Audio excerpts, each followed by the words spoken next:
D-Mace, Vingen, and Donick 1025. The Game. Willie Donick, Derek Mason, Adam Vingen, and David Janes here with you. We hope you had a wonderful, wonderful weekend. Yet another gorgeous day in our fair city. We have much to discuss today. I hope y'all had wonderful weekends. Willie Donick was at Vanderbilt University for Alumni Weekend. Vanderbilt. Big win for the men. Yes. Got it done. You made it onto the court. I got onto the court. They did not ask me to suit up and play, which was a good thing for everybody. But it was fun. That was a good win for Vanderbilt. I have to say, I would like to see the crowd get up to top level, just the way this team has played.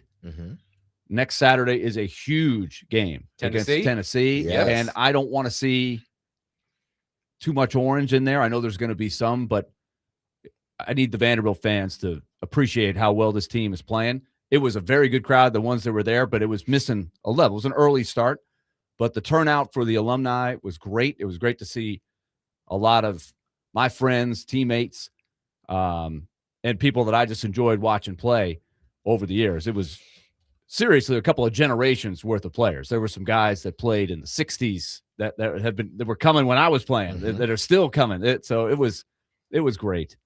I have one funny story. I didn't know that the players were going to come out to the court on the first TV timeout, but we did. And I was with Kevin Anglin and Bruce Elder, two of my closest friends, roommates, and they were the co-captains on the 93 SEC championship team, a great team. And Bruce was a great player. I was standing right next to Bruce.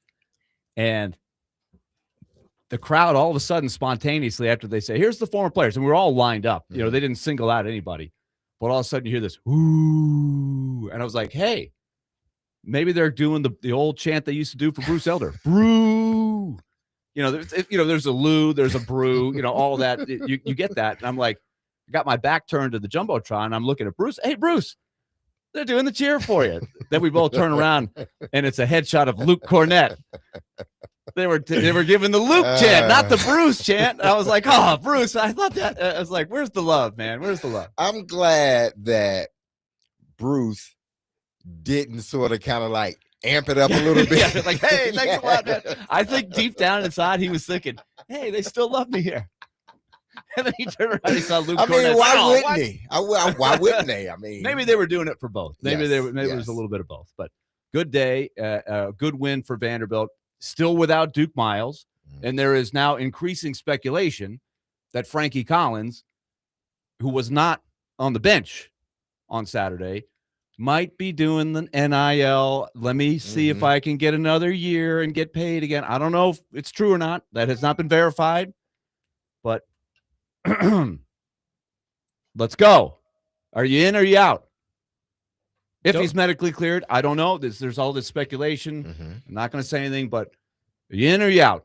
It's time to make the call. Don't keep this out here. Let's get it on the table. Or do you want to come back next year, or do you want to play for a team that's got a chance to do something special? We have plenty of room on the wall in the studio. I'm thinking about getting a sign right over there that says, I'm not here to make friends. I'm here to make money. Just to remind Willie Donick that college is not about unity and friendship anymore. It's not about team. It's not about what you experienced this weekend. It's not about that. It's not about that anymore. Really? Yes. I think it still is. It's not. It can be. Can and is two different things. Well, that's what I'm saying. If you want to fly that flag, what was the flag again? I'm not here to make friends. I'm here to make money. Right. Make a flag and run across Memorial Gym with that flag if you want, and then make your exit and just keep on going to wherever you're going to go. But I don't know. Look, I want to make sure I tell people this. I don't know what's going on. This is just what's been brewing on the little discussion things. The hot gossip. Yeah. The tea, man. That's the social media, but it's not been verified or anything. I just, are you in or are you out? Well, make it clear. Come out, talk to the media. Say, I'm in. I'm not healed yet. Or, yeah, I'm taking a look at this, but let's go. Even without having Duke Miles and Collins, those guys, I think this team played how they needed to play. I think guys stepped up because Tyler didn't have a great game this past weekend. He was frustrated a little bit. They let a lot of things go.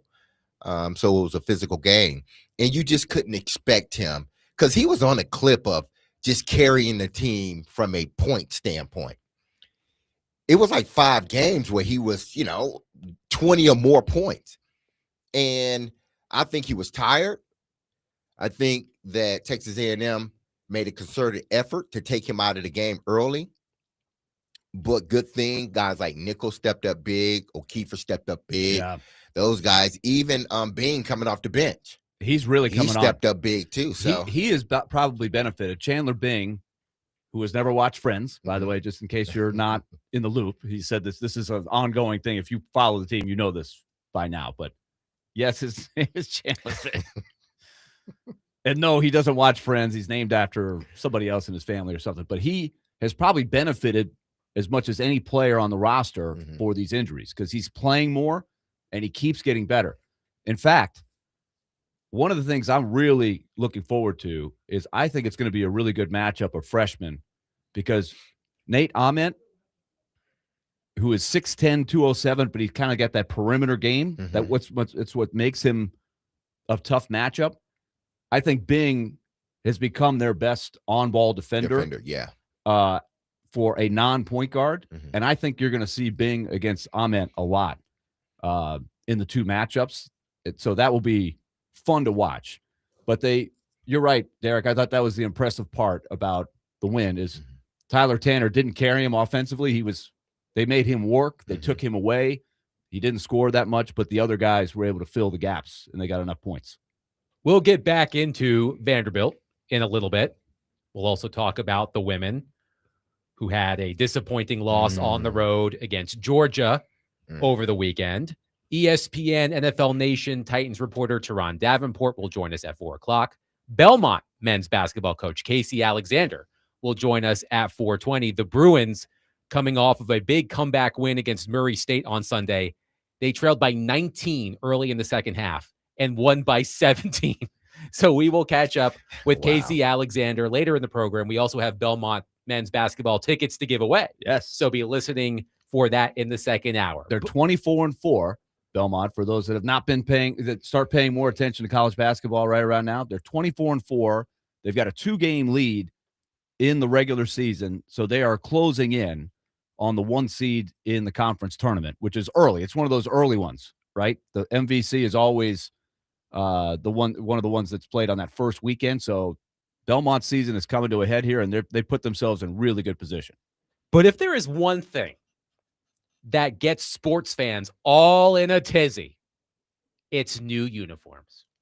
And over the weekend, an updated Titans logo leaked on Fanatics.com on some sort of plush toy, and Easton Freeze of A to Z Sports reported that the simpler logo is part of the team's branding redesign. If you haven't seen it, the flaming thumbtack is no more. And we posted the photo of the new logo on our 1025 The Game X account. In case you missed it, you can go there right now. But here's more information from Easton Freeze on the Titans branding redesign. Quote, one of the biggest changes the Titans are making with their big 2026 redesign is moving away from the theme of Greek mythology. This means no more sword imagery on the shoulder pads or the stripe down the middle of the helmet, for example. This brand overhaul centers around an even stronger embrace of the Titans blue primary color than before, reminiscent of the Love You Blue Oilers era. Their new uniforms will reflect this, per sources. Titans blue, Tennessee's light blue, will be the primary color of the new home jerseys. The away jerseys will be white. The Titans are also expected to lean harder into red accents, and a helmet color change is coming too, moving away from navy blue, end quote. All of that from Easton Freeze of A to Z Sports. To be clear, we have not seen the uniforms, so keep that in mind as we discuss this.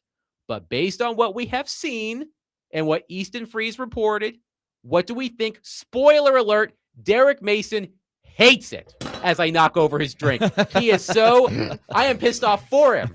He is mad about this. Derek, tell us why. You might, this is just if it holds true with what's being put out there. So I do have the leeway to change my opinion. But if it's what's being speculated, then it's the Houston Oilers. That's all it is. It's the Houston Oilers. You might as well slap the air or Derek on the side of it. It's the Houston Oiler blue. This is not a Tennessee blue. It's an Oiler blue. And she said as much as it being a homage, an homage to the Tennessee, meaning the Oiler blue. And I get that part. But the Oiler blue didn't go to the Super Bowl. That was the Titan blue, that dark blue. Yeah. That's what went to the Super Bowl, not the Oiler blue. And I'm mad respect for the Oilers, period. Mad respect. I read the article that was published that you sent me, Adam.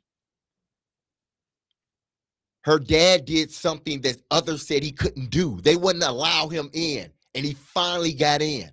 I respect that. As a black man, I respect that. And I respect the players that played in the Oiler blue. I mean, the true, like when they were in Houston, I played in it, but we were here already. We were the Tennessee Oilers. I respect all those guys, the Hall of Famers, the non-Hall of Famers. They're great players. That team was great. Those teams were great. They had great teams. But they're not this team. This city isn't Houston. That dark blue is what we went to the Super Bowl in. That's what I when you think I'm thinking of the two-tone, I'm thinking of the dark blue. Because that's Tennessee color. That's Nashville. That's Tennessee. They adopted that color. That's their color. I get it. Why she wants this wholesale change. I understand she can do it. Period. Some people are gonna love it. Some people are gonna hate it. But I hope my former players the guys that I played with, really understand. It's like it's almost like you're sort of kind of forgetting about that. And I could be wrong. I could be dead wrong. She hasn't forgotten about the Oilers, and she shouldn't.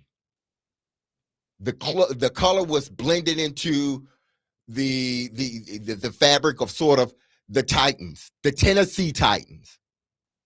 So I get that part. But it's almost like we gotta. No one in the state of Tennessee, if the Titans are their true team, like the Titans, not Oiler Titan, no, Titans. You became a football fan when the Titans moved here. They don't have a color now. They don't. And again, I'm sure over time I'm gonna come to love the combination. And I'm only saying this is if what is being pushed out there is what the jersey is going to look like. So I do have the ability to change my answer if indeed this isn't the jersey. So I do have that ability. But right now, this is where I stand. And I'm not, hey, listen, it's her franchise. I know why she wants to do it. And again, eventually, I'm going to like it. Because this is the franchise that I played for, the franchise that drafted me, that helped make me into the player that I was. So I respect that part. But it's like that old color that went to the Super Bowl is gone now. I could not agree with you more. And I might be a little bit stronger in how I feel about it. I can go back to the years between or the years where the transition was happening. And I will tell you, on our sports talk show at the time, you could not get away from it for a day. especially during the season. When are you going to change the name? When are you going to change the name? We need something new. There were a lot of people, and Derek, you know it as well as anybody. That year in Memphis and the year at Vanderbilt, yes, it was the NFL, but it didn't feel big time. There was not a big connection. It was a transition. And all the time, when are you going to change the name? When are you going to do it? When they opened the stadium, when they changed the name, and when they had the new uniforms, it was overnight. Boom. Now we feel like we've got a team. Now we feel like we're in the NFL. The stadium had a lot to do with it, but the uniforms and the color scheme, the newness of it, that was good. And it was special because the team was special. So the identification with that logo and that color scheme is extremely meaningful in my mind in this market. And it shows a disconnect between the ownership and the market. And there are many examples of this over the years. I don't think they asked the fans, "Hey, would you like to go back to the Oiler color scheme?" I don't think that would have gone over like a lead balloon. So again, like Derek said, we haven't seen the uniform. But if you're making basically an Oiler 2.0 and calling it the Titans, I think that's a disconnect for me. Let's go to T-Mac on our phone line, driven by WilsonCountyHyundai.com. T-Mac, thank you for calling. Go ahead. Man, listen, I am with y'all. When it comes to going with this whole Oilers thing, everybody seems to be on board with it, but I'm not. And even the logo, I don't even see nothing wrong with the logo. I love what they call the flaming thumbtack. First of all, it's not a thumbtack. It's a shield that's on fire. That's why the other one is a sword. It's a sword and a shield. And I love the navy blue. And the navy blue is our identity. So if we're just going away with that, like I'm disappointed. Like I just hate it. And I'll hang up and listen. Well, how many times did Mike Keith call it the quote? I'm not making it up. This is what he would say all the time. Two-tone blue. Mm-hmm. And I don't know if it caught on and everybody uses that, but when you identify with the Titans, it's light blue, dark blue. The red is just an accent, a little extra. I never liked the red myself. To me, the colors are light blue and dark blue. So if they're completely taking the navy out, you lose something there. I think it's a disconnect. 615-737-1025. Our phone and text lines are driven by WilsonCountyHyundai.com. One of the Titans' new logos has leaked. Easton Freeze of A to Z Sports reports that this brand redesign centers around an even stronger embrace of the light, quote-unquote, Titans blue, the Love You blue from the Oilers era. Your thoughts on these reported changes? 615-737-1025. You can register today for Stars Trivia Night at Boomba's in East Nashville this Thursday. It will be a night full of fun, food, and prizes, all while supporting Stars Nashville, a nonprofit providing free mental health support for students in over 200 schools across Middle Tennessee. For more details and to learn how to register, visit thegamenashville.com/events.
D-Mace, Vingan, and Donick 1025 the game. Maybe they can bring that song back since the Tennessee Titans are going to look like the Tennessee Oilers. Right? I guess didn't- so. It didn't go that great the first time. Well, It's really it does hold up. I mean, the talent of Brooks and Dunn mhm. is great. I mean, that's a real thing, but that didn't like get the stadium rocking. Mm-mm. Of course, it was played in Memphis and at Vanderbilt. Wasn't the same vibe. A lot of you have a lot of thoughts I want to hear them on this. because everybody loves uniforms, right? Absolutely. I was an avid reader of the UniWatch website before it shuttered. I love talking about uniforms. Man. And Jeff says on our text line, my question is, which uniform colors are going to help them block and tackle better? That's a good question, Jeff. But free agency Worry about that later. is Exactly. almost around the corner, and the draft is still 2 months away, and we will talk plenty about that. But this has activated the Titans fan base. Ben on our text line says, out of the 20 people I asked, 12 hated it, 5 disliked it, and 3 said it was pointless and mediocre. I bet 5% of the fans actually like it. One texter says the Titans quit being the Titans when they changed the name of the stadium from Adelphia Coliseum to LP Field and Nissan Stadium. Titans don't play in stadiums, they play in coliseums. Robert says, leave the flame alone and the colors alone. There's history. It feels like my team, the Titans, are going to no longer exist. I'm just watching clips, and maybe I shouldn't do this. You know, it brings up old and bad memories. But I'm just watching over and over Mac to Dyson in the Super Bowl in those colors. That put the two-tone blue on the map. That game, That by the way, season. was on NFL Network yesterday Yes. morning. That season put the two-tone blue on the map. Two-tone to me means 2 different shades of blue. Correct. That Super Bowl put that team on the map. And now there's a potential of going away from it.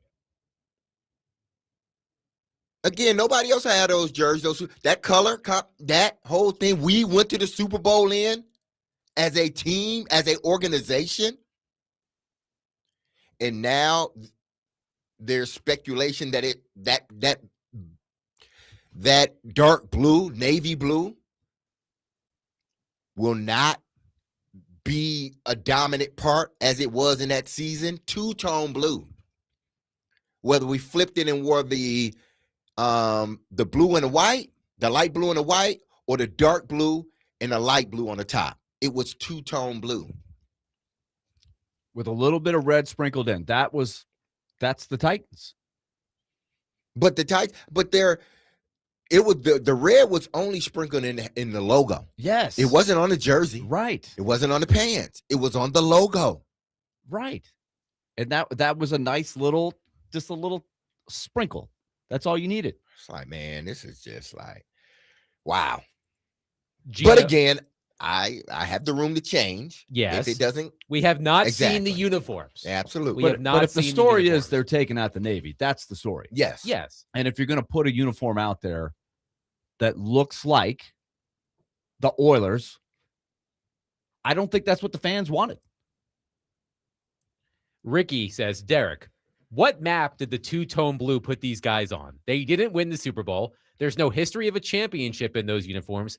There's no saying these are the Montreal Canadiens red or that the Atlanta Braves they never won. I don't really understand the end of the text message, but I'm going to respectfully disagree with you.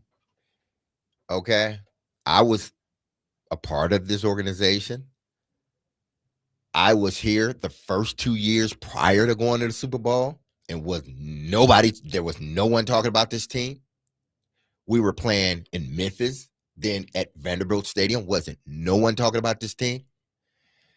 And then once those new uniforms, that stadium went up, you're damn right it did put us on the map.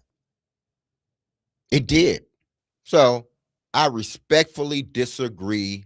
I would like to say some more things, but I'm not. I'm going to respectfully disagree with you. You know no history about this team, if indeed that's what you're saying. I was reminded of a story written by Brooks Kubina at The Athletic earlier well, it would have been early last year, so nearly a year ago.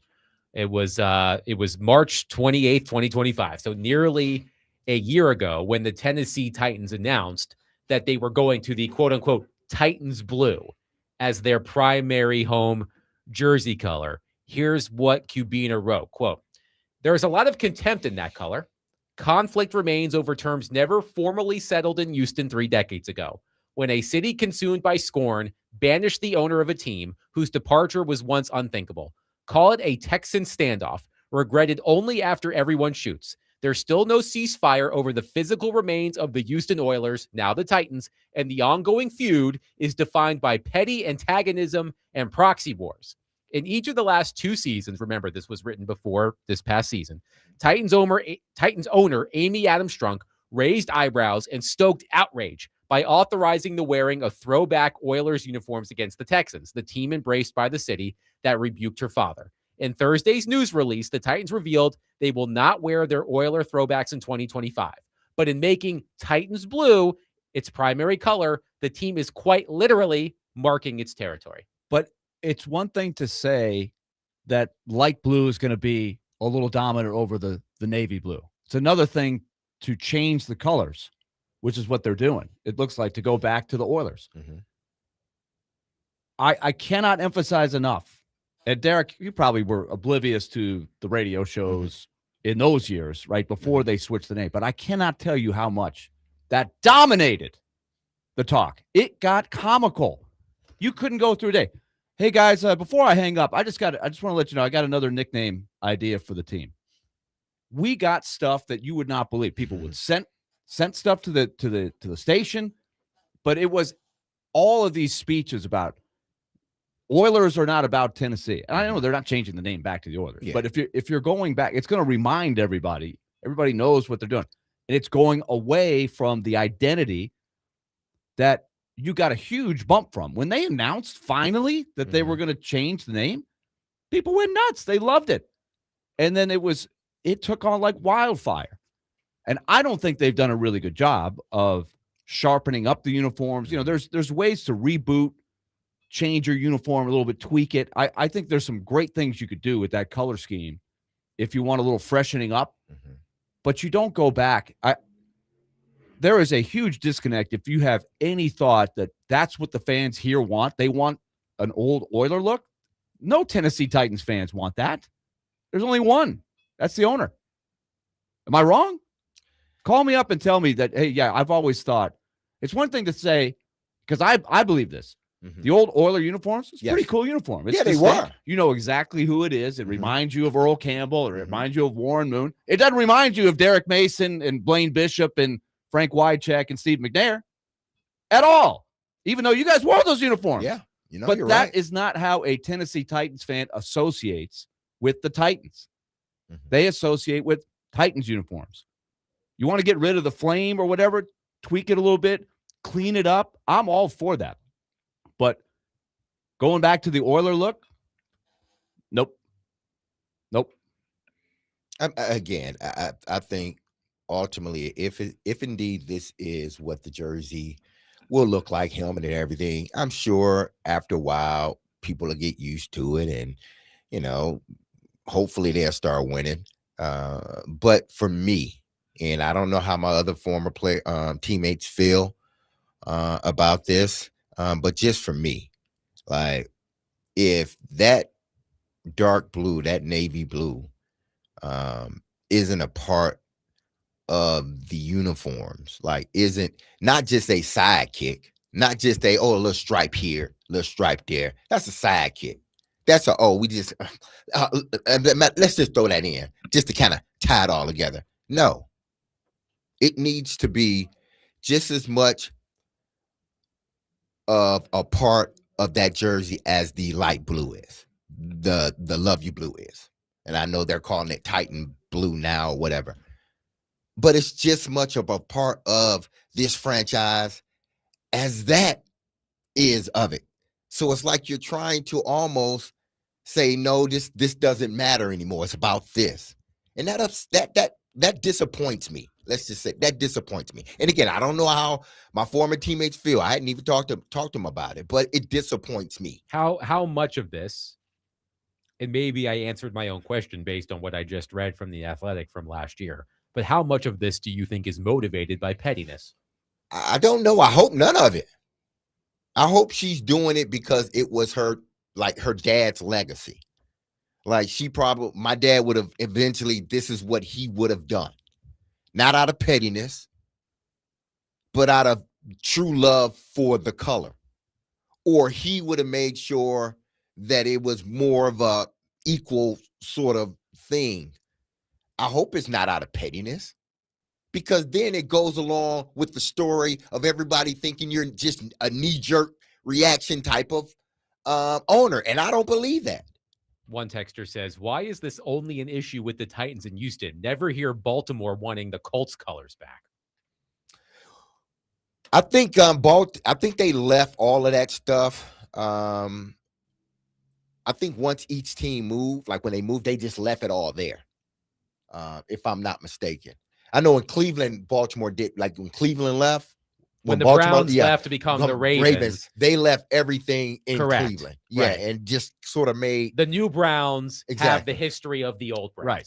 So it wasn't an option for the Ravens, because when they went to Baltimore, the Colts were in Indianapolis. They couldn't just say, hey, we want the Colts uniforms back. That wasn't an option. It's different ownership, different franchise, right? So it's not equivalent. Let's go to Larry on our phone line. Larry, thank you for calling. Please go ahead. Hey, guys. Hope you guys are doing great today. I disagree with Willie on this. I think the color scheme from the last couple of years when they wore the throwbacks, I think those jerseys are sick. I really don't necessarily care about the logo, but I really think the color schemes they wore during those games were a lot better than what they've had the last 15, 20 years. Thank you, Larry. I don't think you said the colors. It's one thing for it to be a throwback that you wear once on occasion to respect the history. It's another thing to make that scheme the new permanent color scheme. Like if what the report is saying is true, that the uniform will be basically light blue and red, and taking the navy out, yes, that is going to remind everybody that's the Oilers colors. That's not the Titans colors. Yes, the report from Easton Freeze says, quote unquote, Titans blue, Tennessee's light blue will be the primary color of the new home jerseys. The away jerseys will be white. The Titans are also expected to lean harder into red accents, and a helmet color change is coming too, moving away from navy blue. So I'll tell you what she saw. She moving saw, away, does that mean there's no navy blue, or will there still be some navy blue? Because I think maybe as a secondary color, tertiary color. That would be sort of their like that. Yes. That would be what? Their throwback jersey. Well, like we said, we reserve the right to say, okay, I get it. If they come in with the uniform that absolutely respects the Titans, and if it looks like the Titans, then okay. Let's quickly go to Lance on our phone line. Lance, thank you for calling. Please go ahead. Hey, gentlemen. How are y'all? Good, thank you. Doing well. Hey, I just wanted to chime in. I did send a text, so you may end up reading that eventually too. But when you guys mentioned the Browns becoming the Ravens and all that stuff, the only reason Art Modell left the stuff in Cleveland is because the city of Cleveland sued him in the NFL for an illegal move. He had multiple years left on his lease. There's even a sweatshirt that they released in February '96 that had Baltimore Browns on it. And it was a settlement between the city to let him go, that they would get either a relocated team or an expansion team to become the new Browns. They kept the history. He started, quote unquote, as a new franchise in '96. Right. When the Colts left Baltimore, it was a huge thing. They left in the middle of the night. And Modell actually contacted the Irsays about getting the Colts name back when he moved to Baltimore, and they just kind of laughed and hung up the phone from what I've seen in documentaries and stuff. But it's always going to be the Oilers to the Addams family. Like, Amy grew up with this team, so no matter what, like, she wanted to make sure Houston never got anything. And Mike Keith said a story a couple of years ago. I listened on a podcast that Bud only changed the name from the Oilers to the Titans because Paul Tagliabue, the NFL commissioner, begged him to and said, look, we will retire everything Oilers and you will keep all your history and not lose it like Modell just did in Baltimore if you change the name to something else. So Bud wasn't even going to change the name. He was going to keep it Oilers because he saw what happened with Cleveland and Baltimore. He didn't want to lose his history. So it's a whole different scenario what happened with Baltimore, what happened the Oilers moving to Nashville. Like the NFL said, we will let you keep everything. Please change the name and make this successful. So Thank you for the call. I was at the press conference at Tennessee State with Tagliabue there when they announced it. And that was one of the first things he said is the name Oilers is, quote, retired. Like, hey, we didn't know you could do that. They retired. You could retire a word, a uniform, but that was what Bud Adams wanted. But and I think the caller is right. He's done his homework on this. There's no question that was part of it. But I'm telling you, daily barrage on the show. Change the name. Change the name. Why aren't the teams sold out? Why is nobody going to Memphis? Well, Memphis, it's a long way away. I can understand that. But the next year at Vanderbilt wasn't a buzz about the team. Wasn't bad. The team was in contention. Yeah. You know, a couple close games go the other way. That's the playoff team, right? Yeah. It's the makings of a Super Bowl team. So. It's on the rise. But it wasn't an atmosphere there. But part of it was there was not a connection to Oilers, and it was just a constant battle. So that I'm sure Tagliabue got it before Bud Adams did, but somewhere they had to get to Bud Adams because it was every day. 615-737-1025. We see your text. We see your calls. We'll get to them next. 615-737-1025. There were no football games yesterday, but it is a Reaction Monday.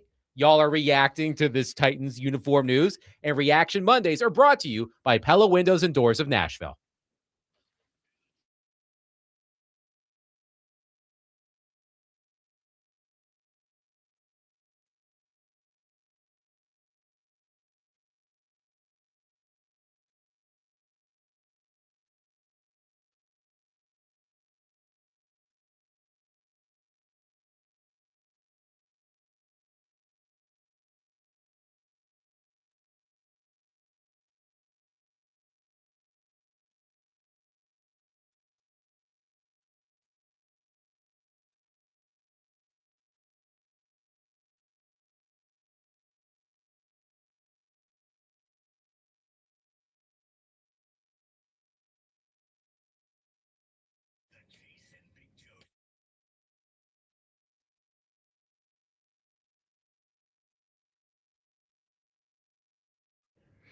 If you've injured yourself in a motorcycle accident, go to lawtigers.com for your free case evaluation. Even if your accident was months ago, you have nothing to lose by calling Law Tigers. Insurance companies want to pay out as little as possible, or frankly, nothing at all. But Law Tigers fights to get you the compensation you deserve, and they don't get paid until your case has been settled. Look, they understand how much your bike gear means to you and and how much it's worth to you. So they will help you get it all repaired or better yet replaced. Call 1-800-LAW-TIGERS or visit lawtigers.com. Law Tigers is powered by Freeman and Fuson. You can find them in Nashville, located at 2126 21st Ave South. And also, remember, go to predatorsbike.com to enter to win a custom Nashville Predator Indian motorcycle signed by the entire team, courtesy of Law Tigers in Music City, Indian. That's Law Tigers, Music Tennessee's motorcycle lawyers.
Preds fans, Smashville Live, presented by Gary Force Acura, returns Wednesday night at 6 p.m. here on 102.5 The Game, live from Brewhouse South in Cool Springs.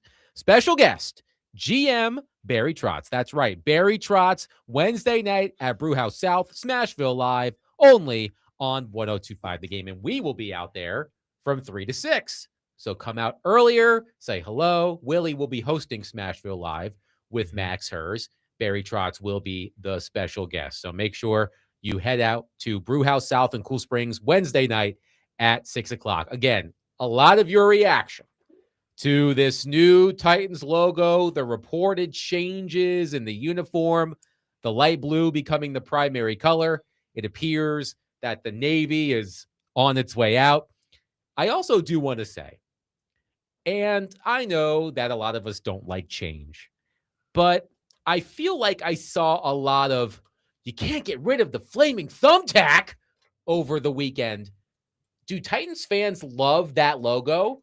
Or is it because it's reportedly on its way out that Titans fans are feeling nostalgic about it? I don't think it's that as much as, like, I think there are so many things you could do to evolve the logo. If you look at a lot of teams' logos, the best ones, you can freshen it up and you can tweak it a little bit and still keep the roots and the identification. I don't like franchises that change the color schemes. And there are some, let's take the San Diego Padres, who are now back to what they used to be, which they never should have left. But if you, and the Vancouver Canucks would be a hockey one, who are now back to their original. But when you completely change your colors, it confuses everybody, right?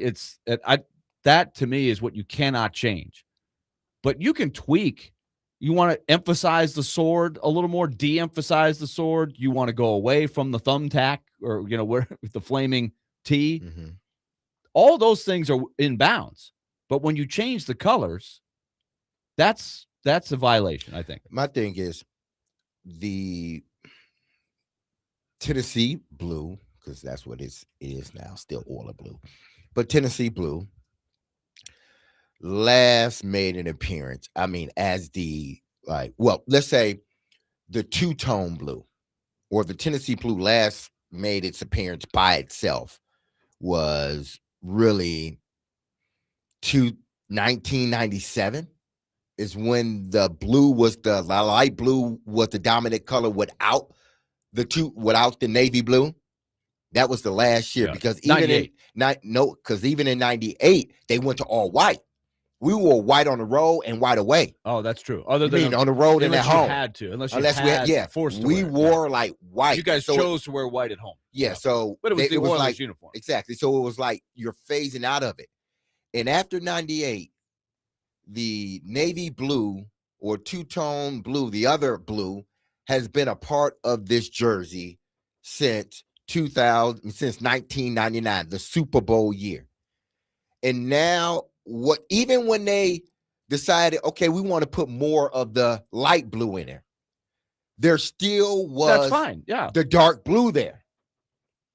But it seems like unless they're going to make the pants dark blue, but then they can make the pants dark blue and in away pants white. I don't know. But now you're taking a color that was has always been a part of really the essence of this team. And I'm starting with the Super Bowl year. You're just completely taking it out now. And that to me isn't cool. I mean, I'm not going to say it doesn't make sense, but it's just not cool. One texter says, to me, the first Titans uniforms look better than their current Greek-inspired setup. As a non-Tennessee fan, I am okay with the pivot to an Oilers-esque look. To everyone who does not like the new logo and reported uniform, now you know how the mass majority of Washington fans feel, meaning the now Commanders. Yeah, and I'm sure they probably went through the same thing, but it's a little different because they had to have a name change, a logo change, everything. And they've tried to keep the colors very consistent. And the Commanders did have what they called a Super Bowl era alternate uniform that looks like the Redskins uniform, basically. The color. No, the whole thing. But I'm saying they never truly lost that color. Yeah, I don't think they ever moved away from Exactly. That's what I'm American saying. color. They Yeah. kept the Yeah. exact Exactly. same color. Got it. Yeah. I They see what just you're saying. reworked the jersey and made it more sort of innovative. And Well, they had to change the name of the name. team. Exactly. So So a lot has to happen there. This is absolutely. completely different. They're not changing the name of the team. Though I did see some people say on social media, well, if you're getting rid of the sword, you might as well just call them the Oilers again or change the name to something other than Titans. Because if you're getting rid of all of the Greek mythology, Yeah, the but you're sword and the still shield. calling them Tennessee Titans if that's what Yeah. you're getting away from. Like, okay. I've always thought one of the right. flaws of the recent, what was it, 2018 or 2019, they went to this current. 2018 is when they started their current uniforms. Mhm. I think one of the flaws is, and this may be just the announcer, the play-by-play guy in It's me. hard to read. It is very hard to read the numbers, and I think the same is for the fans. I like when the numbers are clean and you can see the numbers clearly. I think that might be a little bit of what the caller brought to the table, or the texter brought to the table there about those Oiler uniforms, the clean numbers. Like you can see it. One texter says, if Amy could switch back to the Oilers branding in Nashville, was cool with it, she 100% would. Bud still lived in Houston, and Amy still does. It's always going to be the Oilers to them. I get it. I understand. And that texter may be he or she may be 100% right. And the important thing, again, we have not seen the actual uniforms. We've seen the leaked logo. We have the reporting from Easton Freeze on A to Z Sports. It sounds like the uniforms are going to look like the Oilers uniforms. That's what we're getting at. That's what we assume. Again, we'll see when the new uniforms come out. But Willie, you were making this point to me during the break. Oftentimes when a team unveils a new uniform, even if it's only for a special game, you brought up the Predators uniform that they wore in the Stadium Series game at Nissan Stadium 3-4 years ago. The Hatch Show style, I think that's what it's called. The one that says Smashville on the front. Right. And I remember seeing those uniforms for the first time and going, ugh. That was the biggest freak out that I can remember of any of the jerseys that they've and worn it's an over the alternate years. versus something that they were going to wear. The Titans in this situation are going to be wearing these reported uniforms all the time. Right. This is just a one-off. But it's a fair example, I think, of what does happen sometimes. Anytime you tweak the uniforms, there is a early push, and it's usually a vocal gasp, like, what are they doing? I don't understand. And that was the one that was probably the most pronounced of any of the Predators jerseys. But as time went on, I think people got used to them. They actually saw them in person, and they were like, "Oh, it's not bad." At least for an alternate, like I don't think that would have gone over well if they had changed their uniform to that permanently. But for a one-off, I think at the end of the day, people were like, "All right, that was a nice little wrinkle. It wasn't as bad," because you would have thought that was the dumbest uniform anybody had ever come up with. The first few days when it was just shown on social media, there was a pretty good freak out there. Glenn says, everyone loved the throwback uniforms when they wore them against Houston. The difference here, Glenn, and Derek Mason is speaking about this because he wore the Titans uniform, the two-tone blue. It's one thing if it's an alternate. You're wearing it once a year for a specific game. It's different when you are changing the entire identity of the team. This is not reportedly going to be just something they wear every once in a while. This is what they are going to wear all the time.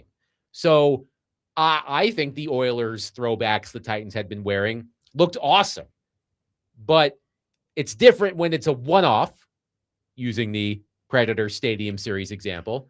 But it's another thing when it's the uniform they are going to be wearing each and every week. Just go on Wikipedia, and it tells you, and this is the description of their colors. Titan blue, which is The light blue. Navy, which is the dark blue. Red, silver, white. It's going to be updated. It's just going to say Titan blue, red, silver, and white. So what happened? What happened to the Blue we went to the Super Bowl in? What happened to the Blue we had all those really good seasons in? What happened to the Blue that Steve McNair won MVP? What happened to that Blue? CJ2K. I mean, CJ2K threw 2,000 Yeah. yards. That Blue. Derrick Henry. Derrick Henry 2,000 yards. That Blue. What happens with that Blue? I understand the Oiler Blue or the Titan Blue is still there. So we will always remember Warren Moon, Earl Campbell, Webster Slaughter, all those great guys that came before us, Bruce Matthews. We'll always remember those guys. But where's the colors that represent Steve, Eddie, myself, Blaine? And I know those guys, include myself, but more so those guys got drafted as Houston Oilers. But what about those guys after that, 97 on? All those guys that played great football for you. All those guys that did great things in the community for you. Guys that still live here. I think I would speak for them. I hope, in a sense. Like, I'm not saying that the light blue doesn't need to be there. It does, because it's a part of what this organization is. But so is that Navy. 615-737-1025. We will get back into this a little bit later. We will ask Teron Davenport about it coming up next, however. 615-737-1025. We are broadcasting from the Busy Bee Plumbing, Heating, and Air Conditioning Game Nashville studios, home of the $99 yearly Beehive membership, where the buzz is always about great service.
D-Mace, Vingan, and Donick, 1025 The Game. Willie Donick, Derek Mason, Adam Vingan, and David Janes here with you. Let's go to our phone line, driven by Wilson County Hyundai.com, and welcome in our friend Teron Davenport, who is fueled by Parman Energy. Visit ParmanEnergy.com. You're what? Oh, he's not on. I thought he was. Oh, well.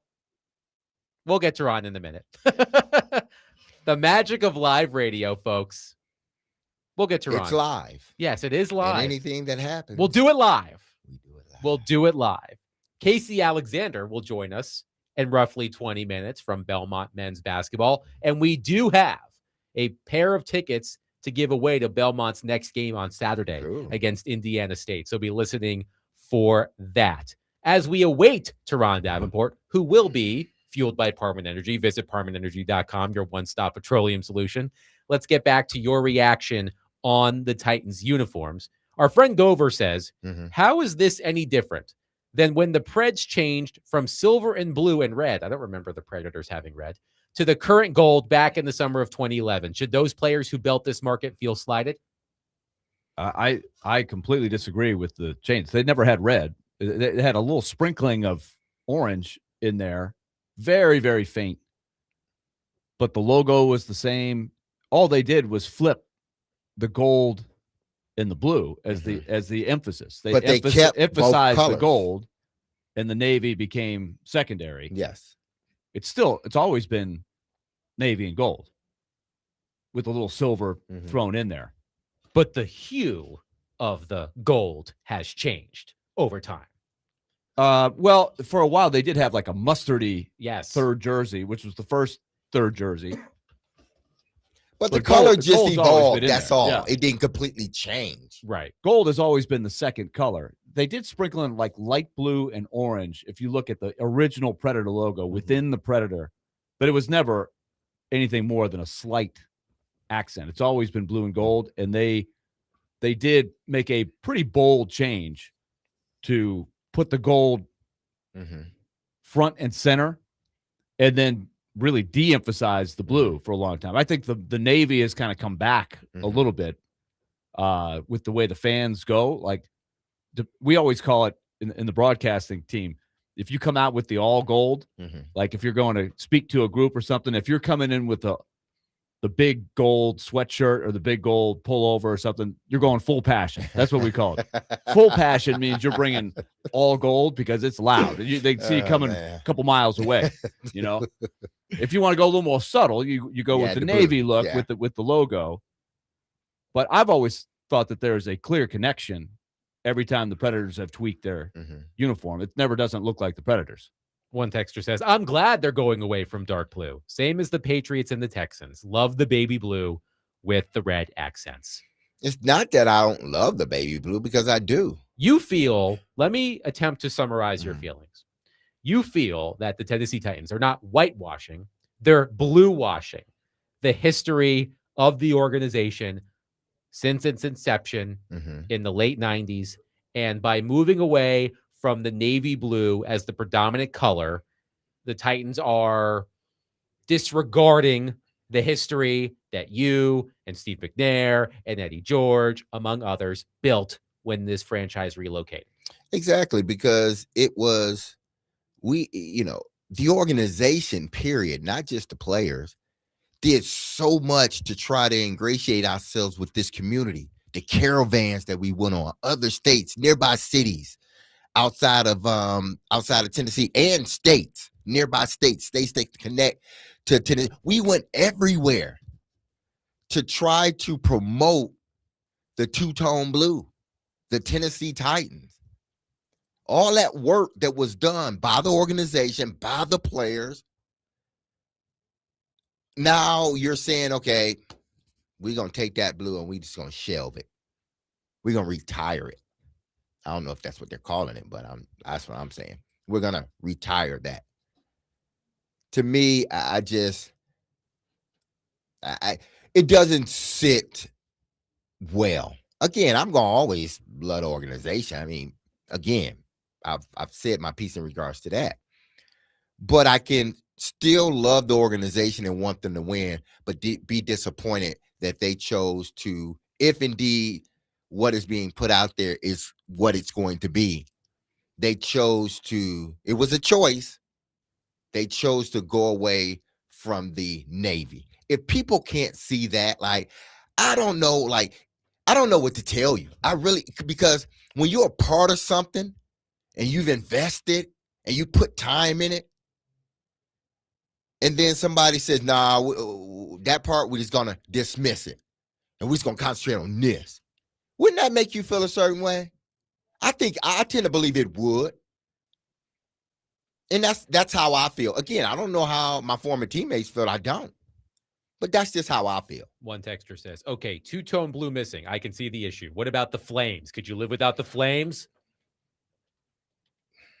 They can rework the Flames because they reworked the logo. The T is still there. The stars are still there. They changed the star colors, and they changed what it seemed to be based on what was put out there, the background to it. We will have Casey Alexander here in roughly 10, 15 minutes. I do want to take a moment to address a story we brought to you last week that had a hilarious ending, at least to me. Jerome Tang, the head coach of Kansas State's men's basketball team, who said after a game that his players didn't deserve to wear the uniform, and he actually sent his players out in their next game against Houston with no player names on the back of their jerseys. He got fired for cause. For cause, which means there's going to be a battle. Because I hate him. Yeah. Again, you look at a situation like that, and the clip you sent us, who was that speaking? I forget the guy, the former coach name that's on ESPN now that is a commentator. Seth Greenberg? Yeah, Seth Greenberg. And, Seth went off and saying they didn't have it right. Basically what he was saying. See, that's where you went wrong. You're saying basically what he's saying. You're not saying what he actually said. So anytime somebody come to me and say basically what he said, no. Tell me exactly what he said. If you can remember, tell me especially something big like, no, tell me exactly what he said. Don't tell me basically what he meant. Had he said it the way Seth said it, he would have remained the head coach of Kansas State. Yeah. But he didn't. So Seth, don't try to, he didn't basically say, he basically said what came out of his mouth. He did actually have his players practice at 6 a.m. a couple of times. Yeah. He Right, said in that clip but that's he was been gonna do that. a practice for Exactly. as long as basketball has been played. Any sport for that matter. You really want to get your team's attention, get them up at 5 a.m.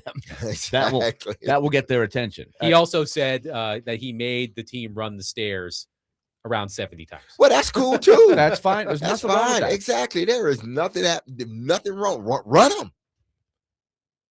But what you said in the locker room should have been said in the locker room. But when you crossed over that threshold, now you got to know how to massage that conversation that you had to your players, because you never want to put them in a position throwing them under the bus, because they will not throw you under the bus.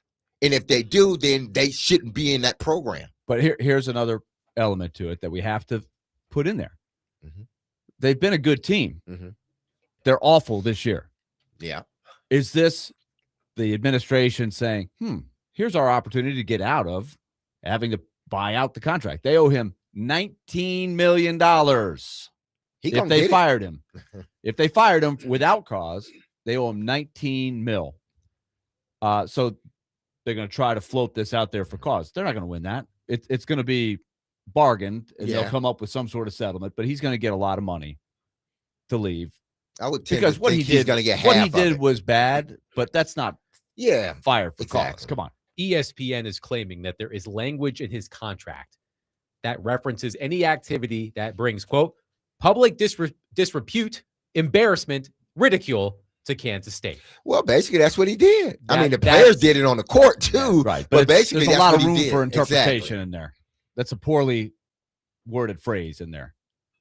And I think we've all been there. If you've ever been under contract, there's always a phrase or two that, maybe your attorney says, I don't really like the wording of this. But that was sort of ambiguous wording. Right. And so your lawyer, if he or she is doing their job, will say, hey, maybe we can get this changed. Let's tighten it up a little bit. Yeah, let's make it more specific. Let's protect you. Exactly.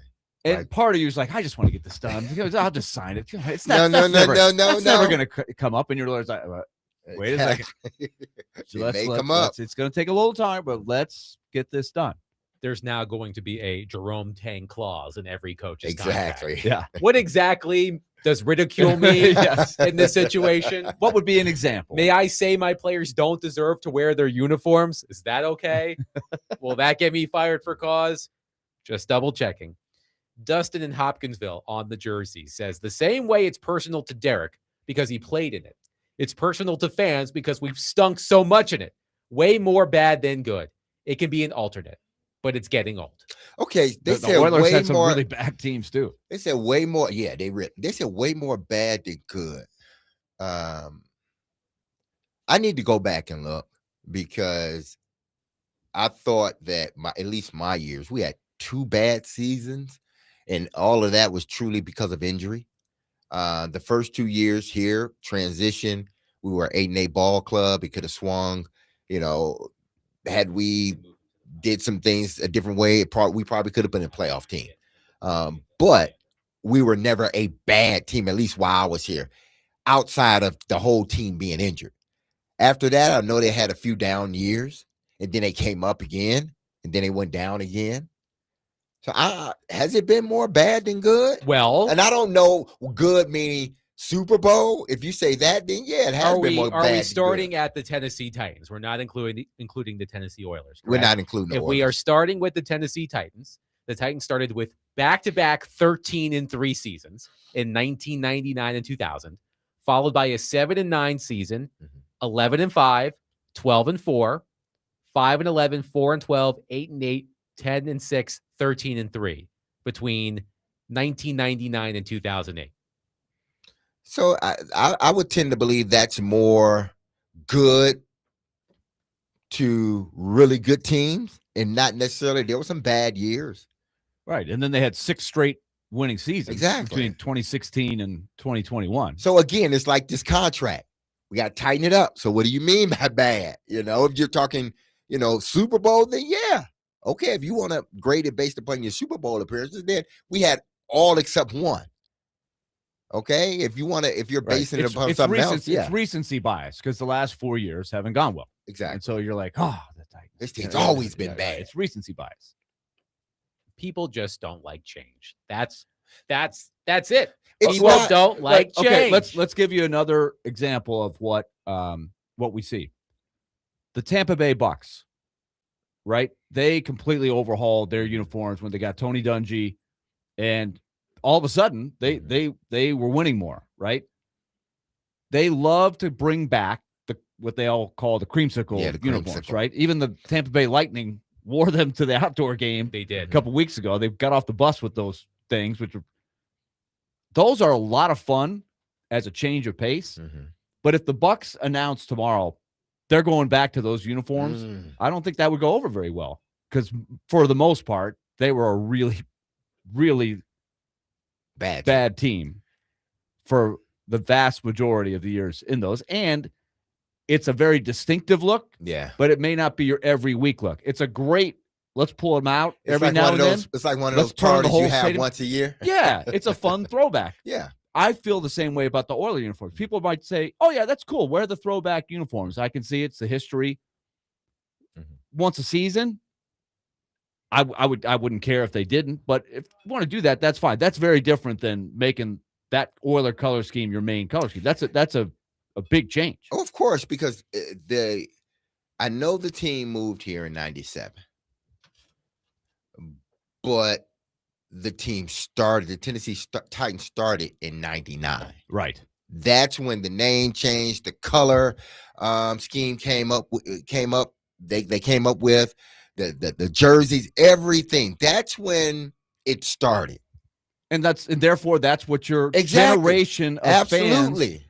and this is now your second generation of fans, they identify with that. Exactly. They Not don't the let- Oilers. The Oilers, and it's like, and again, I know you don't want, like, she doesn't want like that era to be forgotten about it. I get that part. So like Willie said, there's always that, you have it as an alternate uniform, or you just keep the blue as the light blue represents that era. So it's still in there. But to completely then go away from the navy blue, as it seems they may be, I'm not sure if it will be, but it seems like they may be going away from the navy blue. I just think for the Tennessee Titans fan base, it's almost like just erasing that away and just going with the light blue of the Oilers. 615-737-1025. Keep the reaction coming. You've got a lot of it. We'll take it throughout the show. 615-737-1025. But coming up next, Belmont men's basketball coach Casey Alexander will join the program. The Bruins are coming off of an 87-70 win at Murray State yesterday. And we've got Belmont tickets to give away as well following our chat with Casey Alexander, which is coming up next. 615-737-1025. The Chase and Big Joe Show will be live tomorrow from noon to 3 p.m. at the Putting Zone, located at 3040 Sidco Drive. The Putting Zone is creating the next great recreational sport, competitive putting. It has taken off. So join Chase and Big Joe and sign up for your chance to win tickets to an upcoming Preds game. That's tomorrow at the Putting Zone.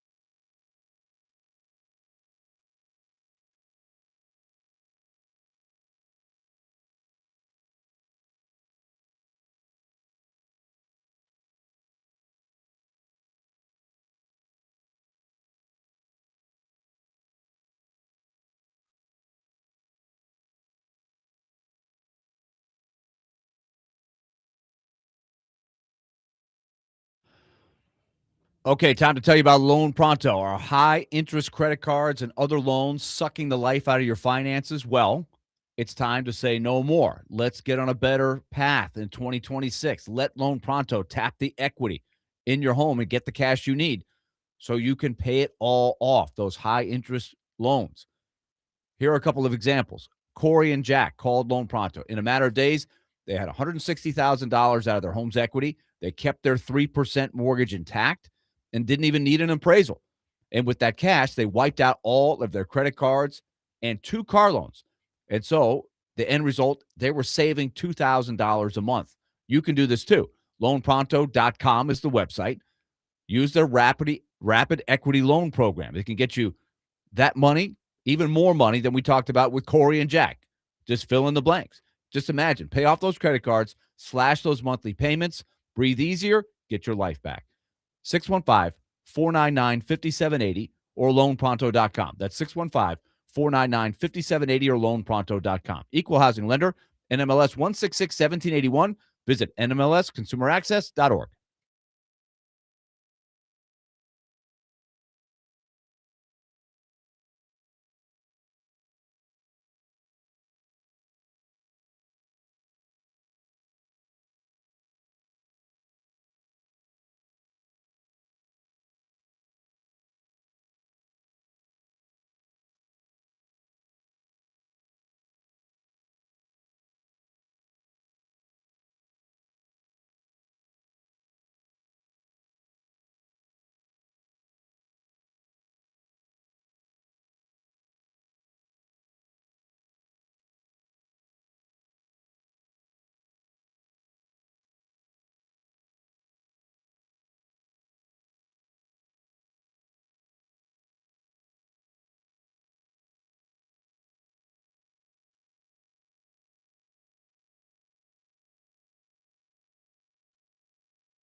D-Mace, Vingan, and Donick, 1025. The Game, Willie Donick, Derek Mason, Adam Vingan here with you. Let's go to our phone line, driven by WilsonCountyHyundai.com. We are pleased to be joined by Belmont men's basketball coach, Casey Alexander. Hi, Casey. How are you?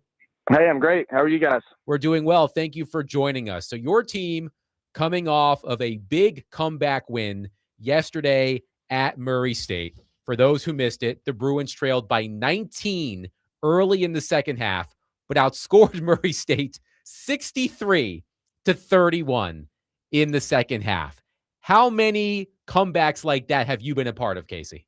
Not many. Thank goodness, not many. But it was nice to get that one. You know, strangely enough, we had one earlier in the season at Drake. We were down 25 in the second half and won. So probably my two greatest ones ever have been in the same month, last 6 weeks anyway.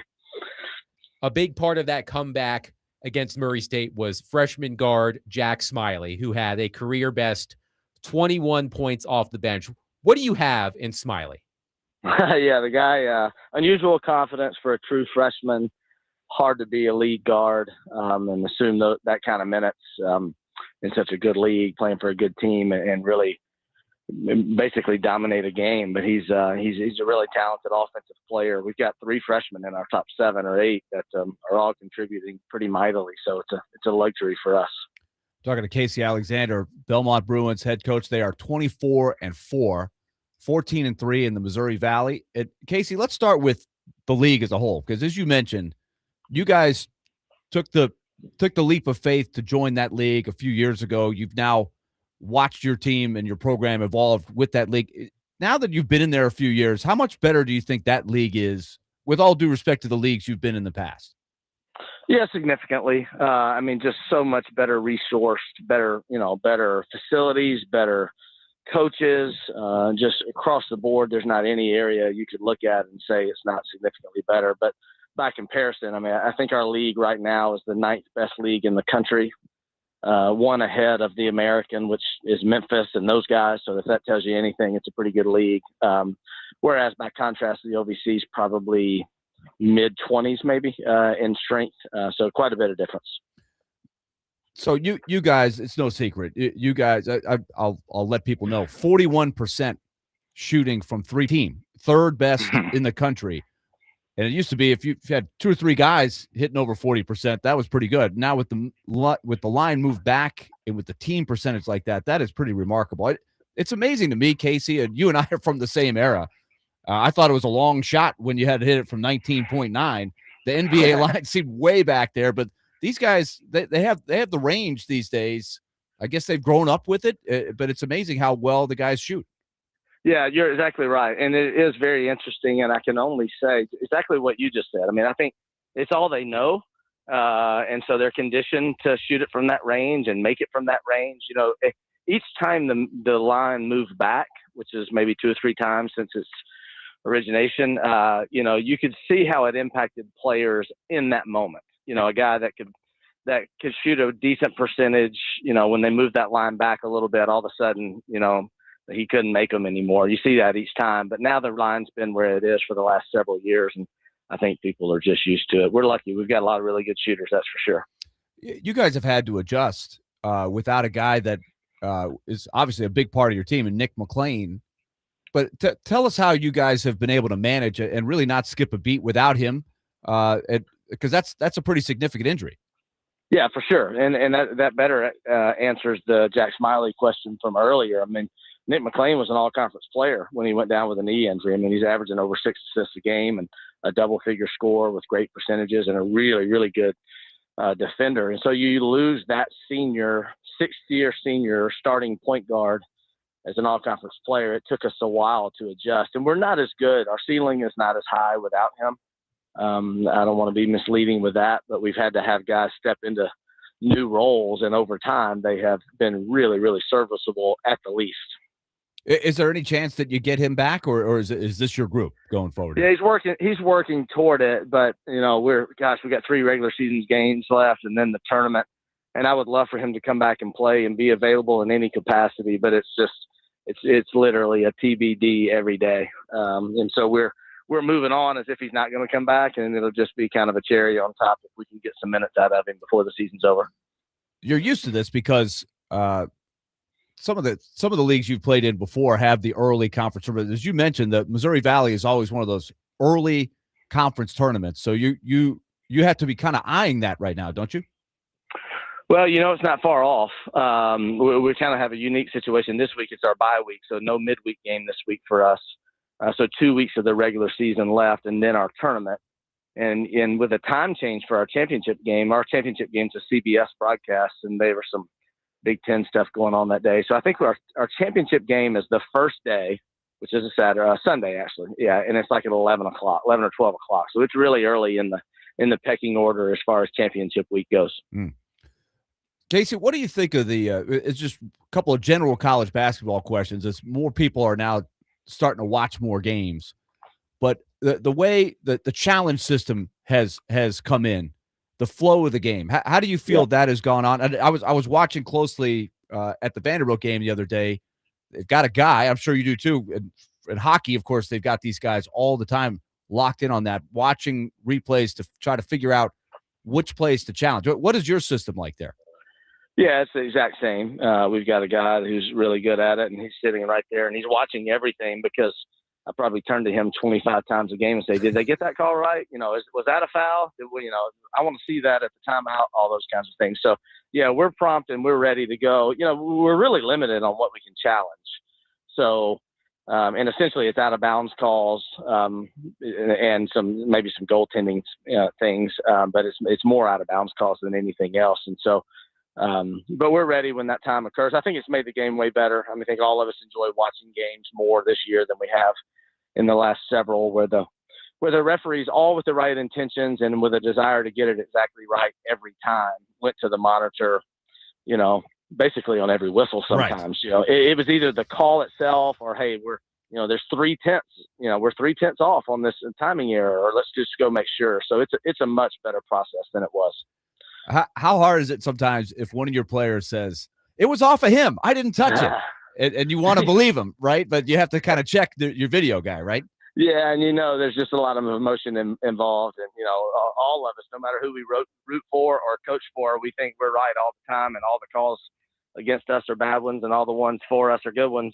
So you have to keep a level head about it. And we actually talked about it a lot early in the season. I think we're in a groove now. We've done it enough that we know what we're looking for and kind of have a better feel for when the right time to challenge something is. Because we only get one, and if it's incorrect, then it's gone. If you get it right, then you get one more, and that's it. It's not as if we can just challenge everything that we want to challenge. So I've had a lot of referees this season say, well, you can challenge it. I'm like, I don't want to challenge it. There's 15 minutes to go in the first half, Yeah. Like, I'd rather you just get it right, and then I don't have to challenge it, and we can just move on. But, that's just part of the game. You've had, and of course, Rick Byrd before you, a really good formula at Belmont, and the consistency of the program has been really amazing. And everybody's had to adjust with the NIL and the transfers and things like that. As you've kind of settled into that, because I know it was not easy for anybody, but especially the way you guys ran the program for so many years. Yeah. How has that evolution been? What's the right formula for you now? Gosh, I wish there was a formula. I think what we've learned over time is just, literally the old adage, control what you can control. We just try to do the best job we can with the players we have so that we can keep as many as possible. And then we figure out, after it's all said and done, who's left on the roster and what we need to go do to replace them. And then we start over, but even out of the portal, when we're looking for someone, we're still looking for the same kind of player and the same kind of people and the same kind of culture fits for Belmont, style fits as far as style of play, that it's not totally disruptive, but at the same time, as you mentioned, our bread and butter has always been signing high school players, developing them, let them grow old with the program and have some retention and sustainability. And those days are gone. You look at, Jacoby Gillespie's he's an all SEC player at Tennessee, and Cade Tyson's the leading scorer at Minnesota. Malik Dia just had 35 at Ole Miss the other day. We got Will Richard, who was a national champion last year at Florida, plus a handful of others that have gone to Power 4. You can't lose those kind of guys and just carry on as if nothing happened. That is for sure. And with that in mind, it's so interesting to watch the way college sports in general have gone. If you can get the right mix, it does seem like if you've got good freshmen, which you do, and you've got experience, that maybe the gap is narrow. There's certainly a different way of putting together a team, even in the Power Four leagues. I think we've discovered that the one and done four freshmen and a couple of guys sprinkled in, that doesn't work as well as it used to. Yeah, I think it's made both extremes worse. Like, you can invest heavily and accumulate a roster with the right leadership and strike it rich, no doubt about that. But you can also do all those things and deal with a lot of culture problems and a lot of irons in the fire, and it can be real misery. Like, it really is. And you can look at any sport and kind of pick and choose and point at and figure who some of those teams are, but you can also invest wisely, whether that's leadership, coaching, roster, revenue sharing, all those things, and still have a culture in place and some character within your program that will allow some sustainability. I look at Clark Lee at Vanderbilt and what he's doing. That's not a flash in the pan. That's the right leadership with the right investment, with the right kind of players and a system, and they're built to win. Whereas, to your point, in the past, I'm not sure we could say that about Vanderbilt football. And I'm sorry, I probably get myself in trouble here locally for saying stuff like that. I don't think you're wrong. Yeah. Yeah. Well, let's look down the road another couple years. I think I asked you this probably when it started, the first NIL transfer when this whole system just blew up.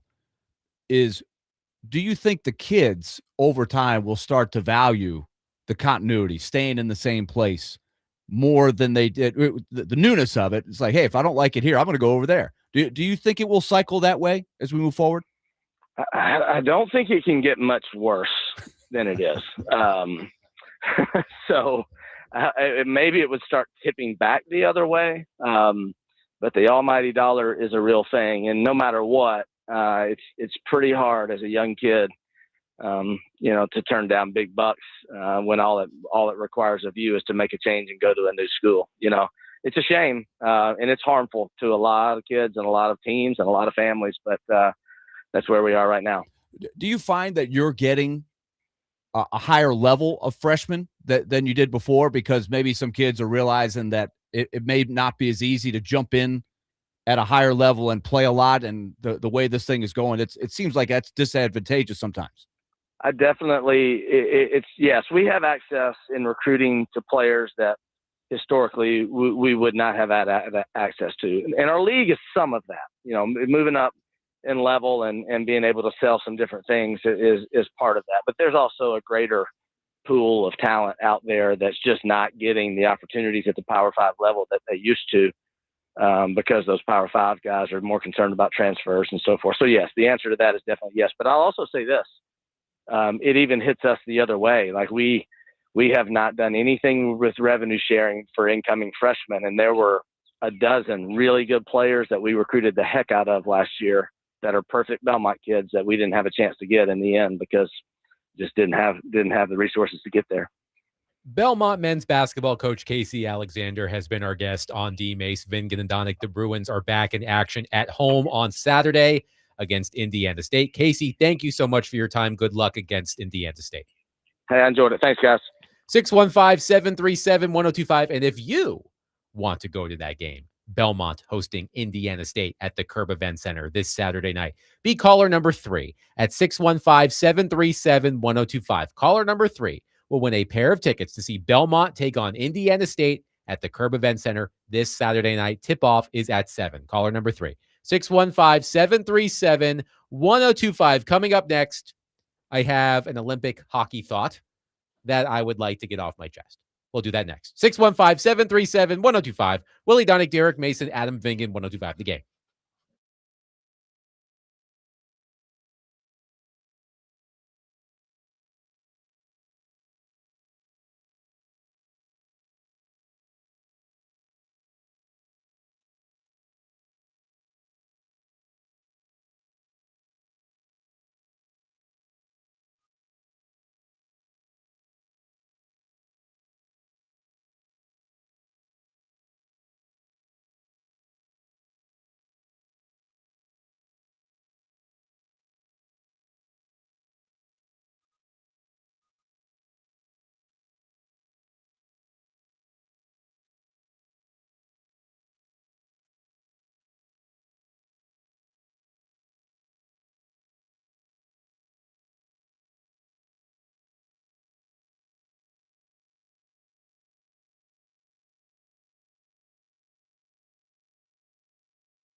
D-Mace, Vingan, and Donick 1025, The Game. Willie Donick, Derek Mason, Adam Vingan here with you. Teron Davenport will join us at 5 o'clock.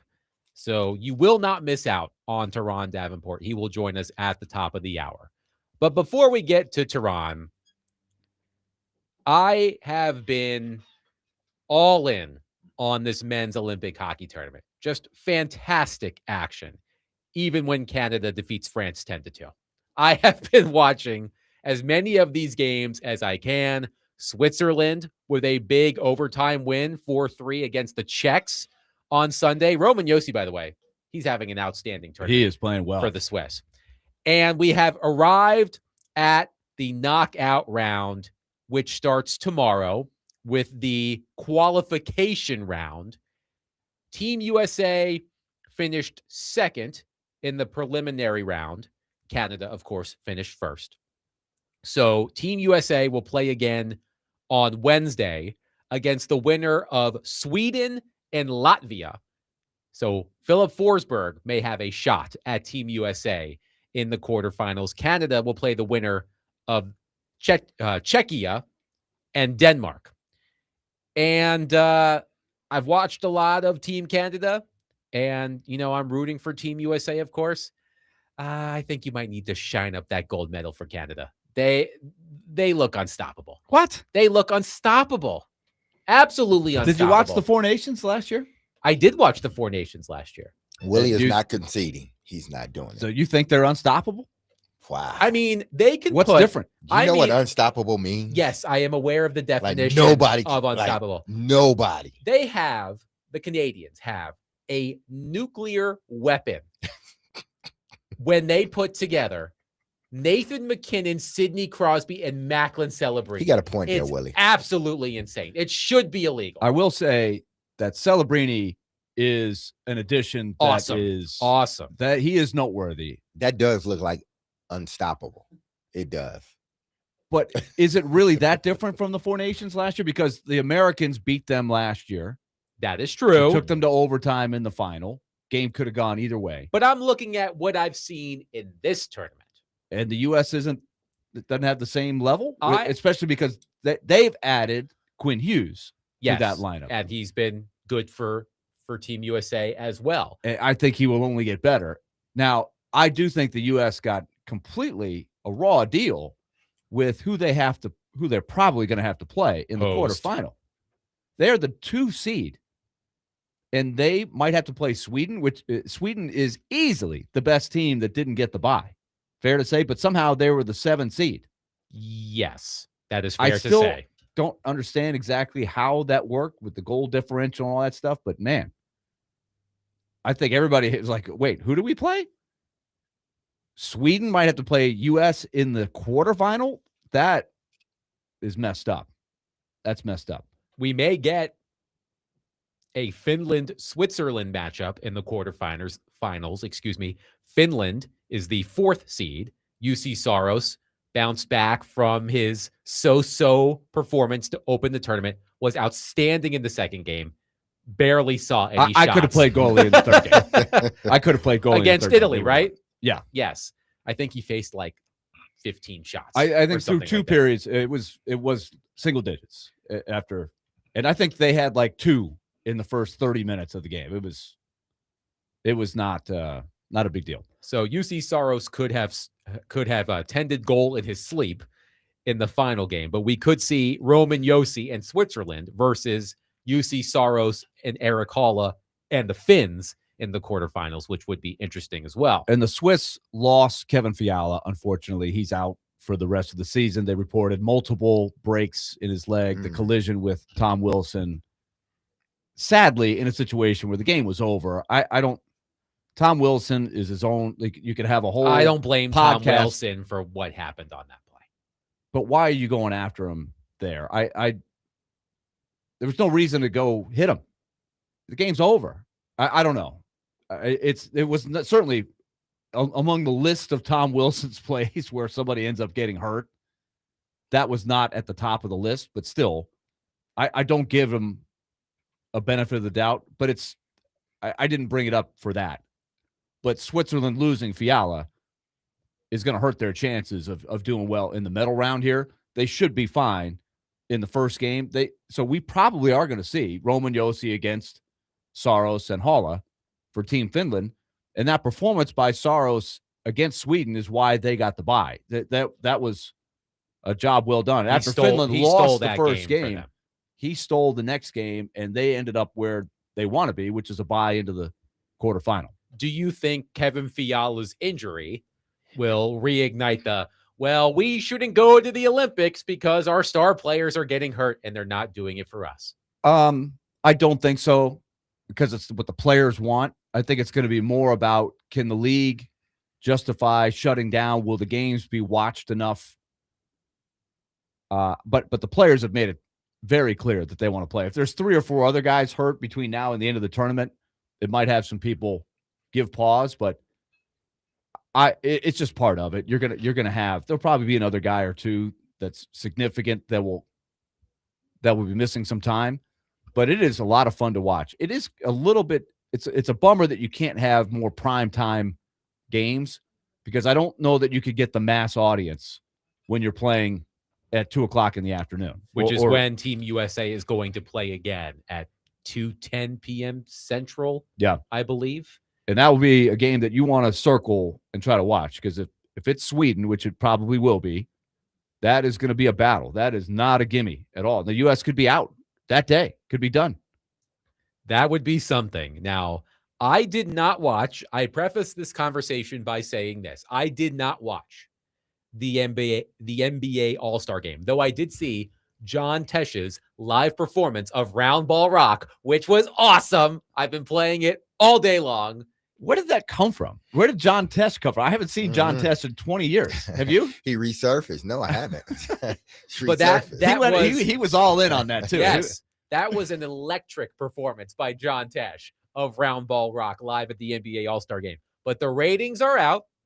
NBC says the NBA All-Star game averaged 8.8 million viewers across NBC, Peacock, and Telemundo, the largest NBA All-Star audience since 2011. Tops the 2025 MLB All-Star Game viewership of 7.2 million on Fox and the 2026 Pro Bowl viewership of 2 million on ESPN. I mean, y'all liked it. You watched it, right? Yeah, y'all liked the format. I didn't watch it, but I saw some extended highlights of it, and the extended highlights that I saw, I'm sure there were some freebies, but the format, I think, made it about as good as you could make it, because they gave people a little incentive. It's older stars, younger stars from USA, and then the world team. So you had 3 teams playing shortened games. It reminded me a lot of 2016 when Nashville hosted the NHL All-Star Weekend. They went with a different format, and they had a little round robin, and it was a mini tournament. So you had a little something to play for. You had a little patriotism in there. You had a little bit of rivalry in there. And the best part was what we talked about on Friday. D-Mace, it's the decision by the players to play a little bit, right? Yeah. It wasn't, you don't play a 48-minute game where it gets boring. It's a more condensed game. It's a little bit more like pickup, right? You play for the last shot. Like, they had some walk-off shots. So there was a better level of competitiveness. It's never going to be great, but I commend them for finding something that was watchable. Well, I mean, the change is going to, because the NBA All-Star each year outside of this year just seems like it's become redundant, and it's just, it's unwatchable. But the changes that they made, people wanted to see them. And, the true essence, I think the story will be, what will it look like next year? Will those same viewers come back and even more? If it dips down, then one would have to think, well, they only watched it because it was new, and then they really didn't like it. So the next following year was like, So I can't wait to see what the numbers are next year. But they did something right. I've gotten so used to the NBA, period, all these All-Star games really not being much of what they used to be. So it's like, I don't even want to watch it, And now they put a product out there that people they were curious about and people wanted to see. If they do that again next year and they keep the same level of competitiveness, then I think the audience what will it's get, gonna be because I think about, it surprised some people. I don't think anybody had any expectations. I think you and I are among, and Adam, I think you would be in this crowd too, that you don't even know when it's going to happen because you're just, for over a decade, it's been not watchable. So like, okay, new format, but I'm not. But now, if you have this, hey, the European player or the world players, they want to show what they can do. Like they had some good performances there. Like Wembanyama was the guy that kind of set the tone and said, "I'm playing. If you guys want to goof around, that's fine. But I'm playing hard. I want to win," and that kind of got people going. Like you don't want to lose, right? It gets your competitive juices going. They need that Kobe Bryant, because Kobe played, especially if he was going up against like a LeBron or something, he played. Yeah. And this thing works if the players want to play. Yeah. It works if the players want to truly play. It's going to work because it's worked in the past when the players truly played. We start being disinterested because y'all didn't care. The players didn't care.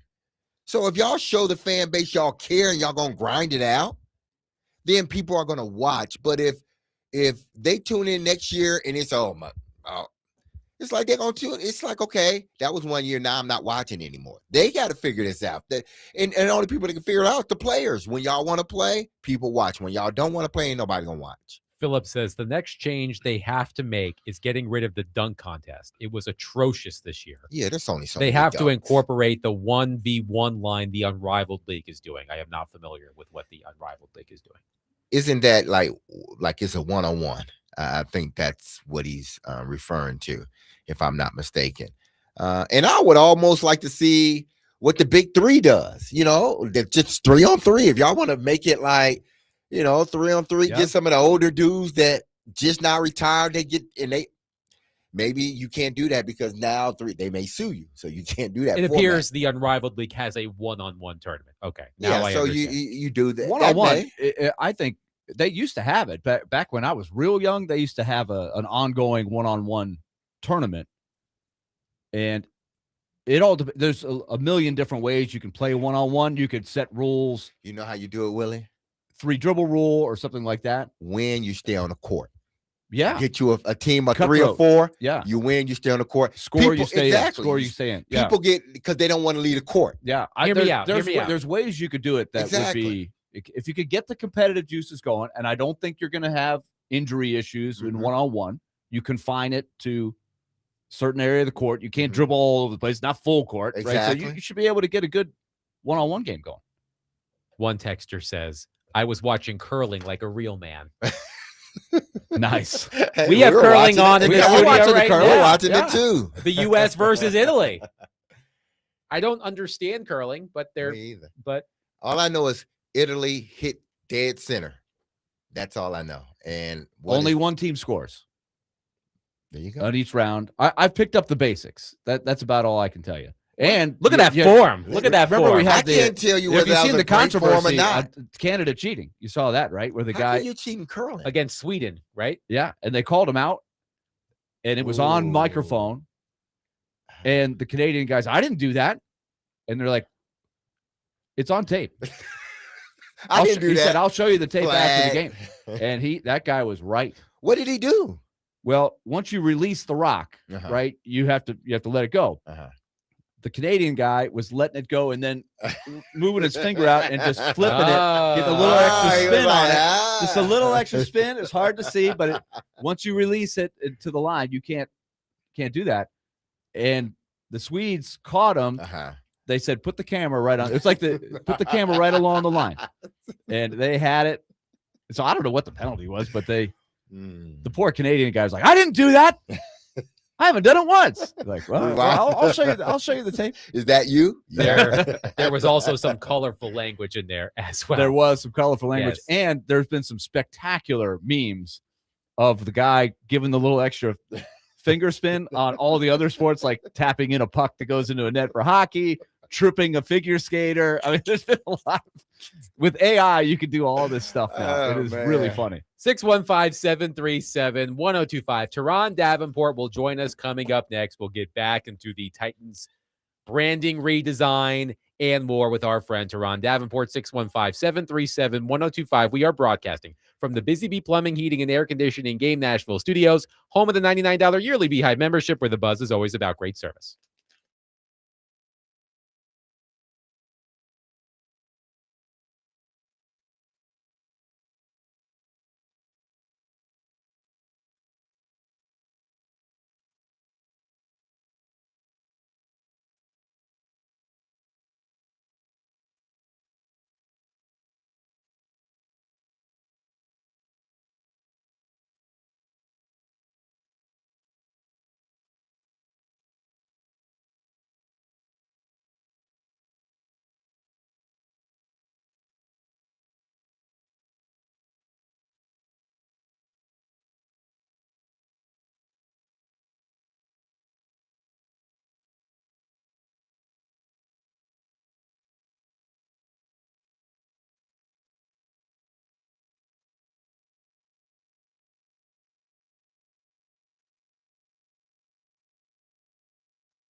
D. Mace, Vingen and Donick, 1025. The Game. Willie Donick, Derek Mason, Adam Vingen, and David Janes here with you. Let's go to our phone line.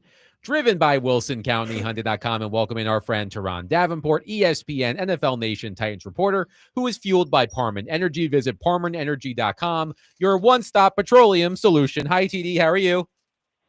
Hey, good afternoon. Good evening. How you guys doing? We're doing well. Thank you for joining us as you do every Monday. So the big news in Titans land, this leaked logo.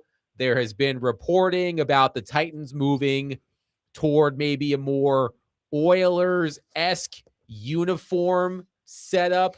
First of all, I would love to know what you think of the leaked logo and if there's anything more you can tell us about the Titans' new uniform getup, whatever. Yeah, I mean, the logo is crisp. I like it. I like the little emphasis on the red there.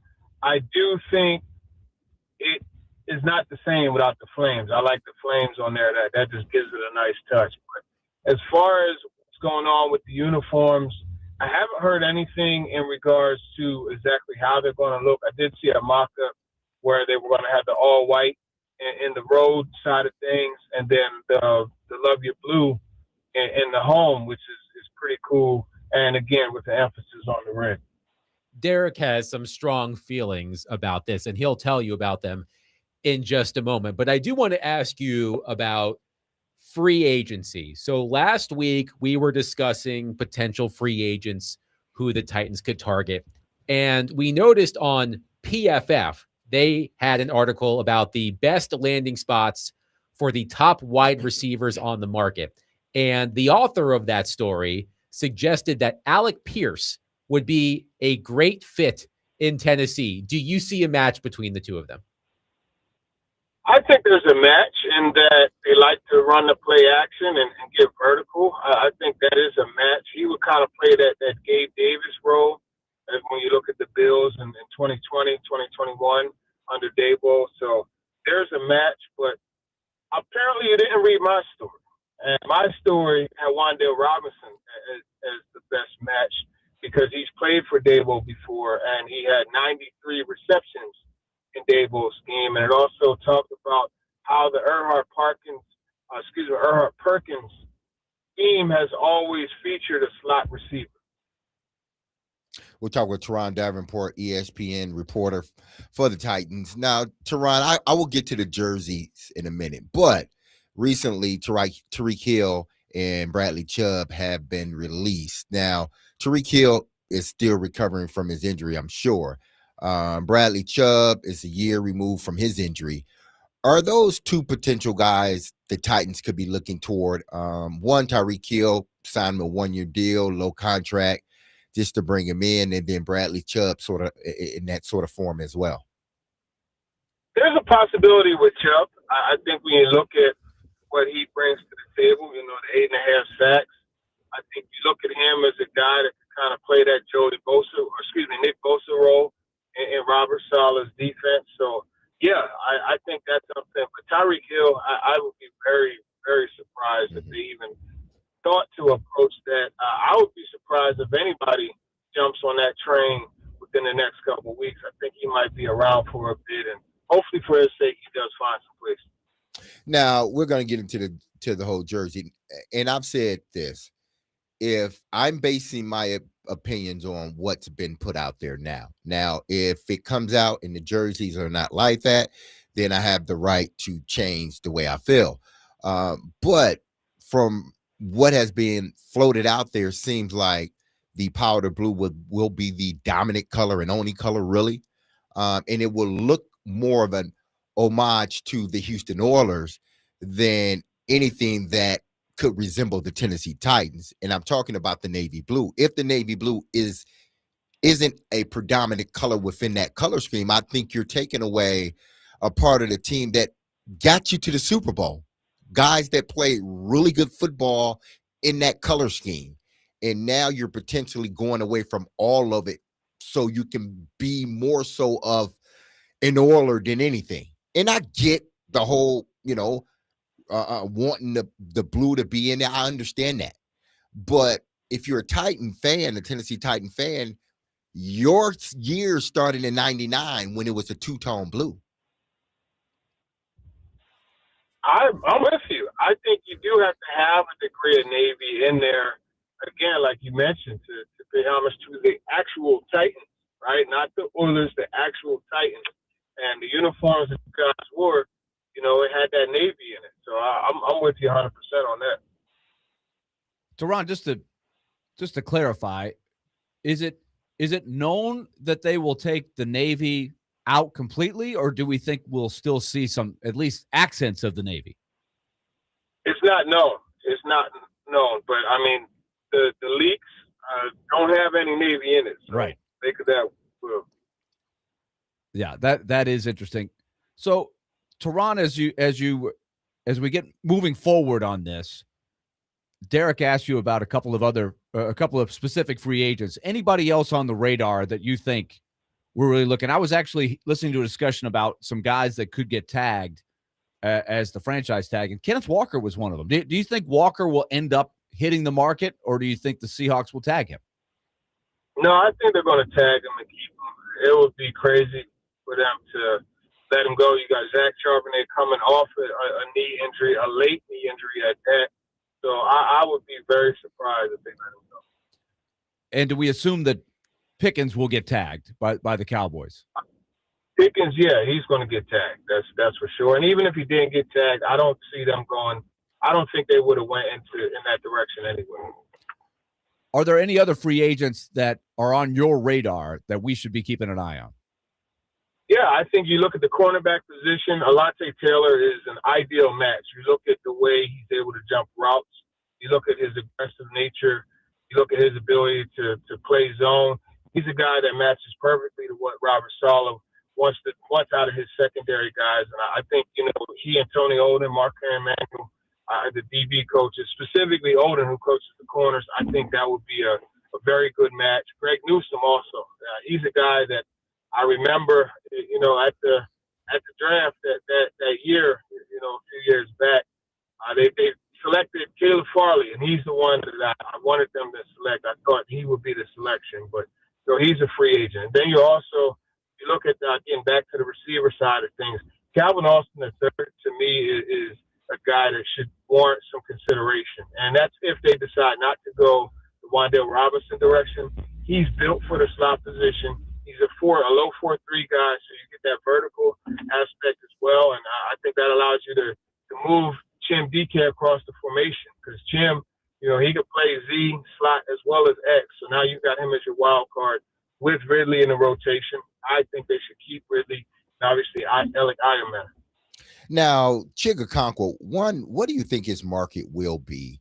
And then two, the way that the Titans are moving, and some things that they're doing and sort of how they're sort of redoing things as far as their roster. Do you think that, this new coaching staff will make a push to keep Chig, considering how, he's developed over the years? Well, I tell you what's interesting. You look at Brian Daboll's history. He was the tight ends coach for the Patriots back when they had Rob Gronkowski and Aaron Hernandez. And I know obviously you mentioned Hernandez and people cringe, but let's face the facts. He was an outstanding football player. We'll leave the other stuff aside. And that was when they were running a lot of 12 personnel.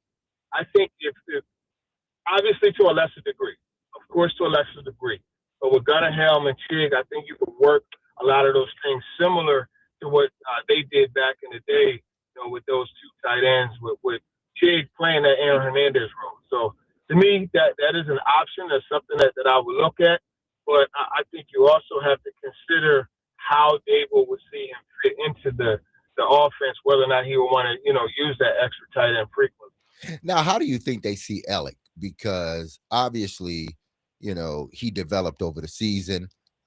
He made some plays for them, but he's not truly your number one. And if you do keep Ridley and you go out and get a bona fide number one, where do you think that leads Alec? Because he's sort of that guy that he can't do everything that DK can, but he's still a good football player. Yeah, I mean, look, he's a different football player from DK. I think the main thing with Alec Ironman is to continue to work on being a more consistent player. But he, by all means, right now, unless they sign Alec Pierce, to me, he's starting X receiver. That's the way I see him. in the picture. Teron Davenport, ESPN NFL Nation Titans reporter, has been our guest on D-Mace, Vingan, and Donick. He joins us every Monday, and he is fueled by Parman Energy. Visit ParmanEnergy.com, your one-stop petroleum solution. TD, great stuff as always. We'll catch up next week. All right, for sure. Appreciate you guys. Take it easy. Yep, you too. So, as you mentioned, Derek Mason, the Miami Dolphins made a flurry of moves today, including releasing Tyreek Hill. But let's not bury the lead here. You know who else was released today? Yes. Nick Westbrook. Oh, yeah. He ain't do nothing but catch touchdowns here. Coming home. Coming home.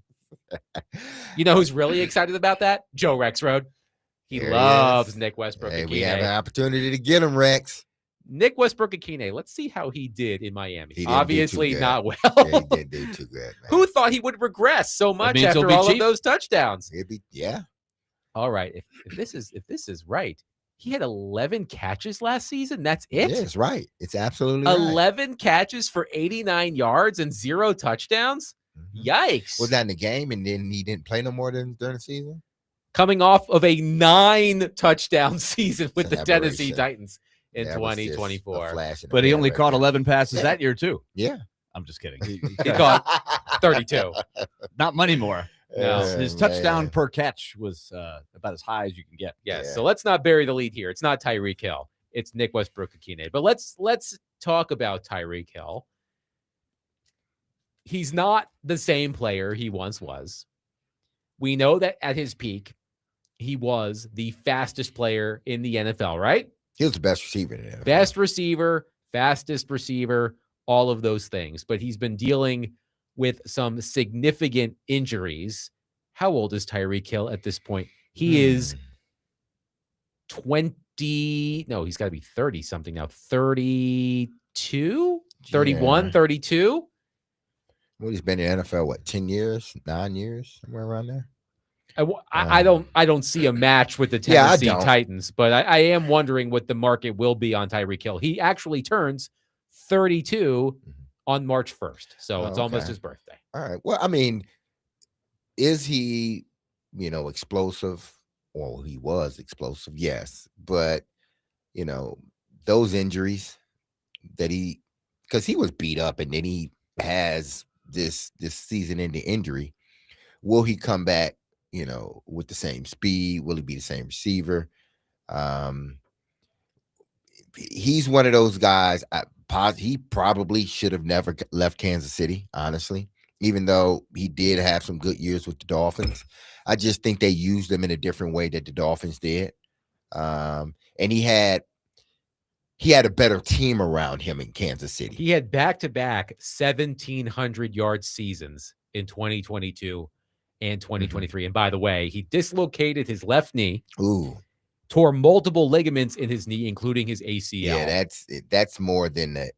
You may be able to come back and play, but being Tyreek Hill, nah, he's not going to be that guy. It's going to take another season after that for him to get back to as close to where he left off as possible. My concern is, even if you thought you could get one good year out of him at this stage of his career, it's definitely a year-to-year thing at this stage of his career, especially with the extent of those injuries you just read off. If I'm looking there, I want a guy that can be with Cam Ward for 2-3 years. Is what I'd rather take a little lesser talent who I could blend in for hopefully to grow with Cam, to grow with the roster. That's what I would be looking for. Y'all talked about Alec Pierce on Thursday. I wasn't on the show. Yeah, he's younger, so Yes. to me, that's a guy that, at least from that standpoint, You would go work. after. Right. But I think the concern, maybe that's the right word, the question that you have about Pierce is giving him the money he is projected to command on the open market when he is not a high volume receiver. Yeah, if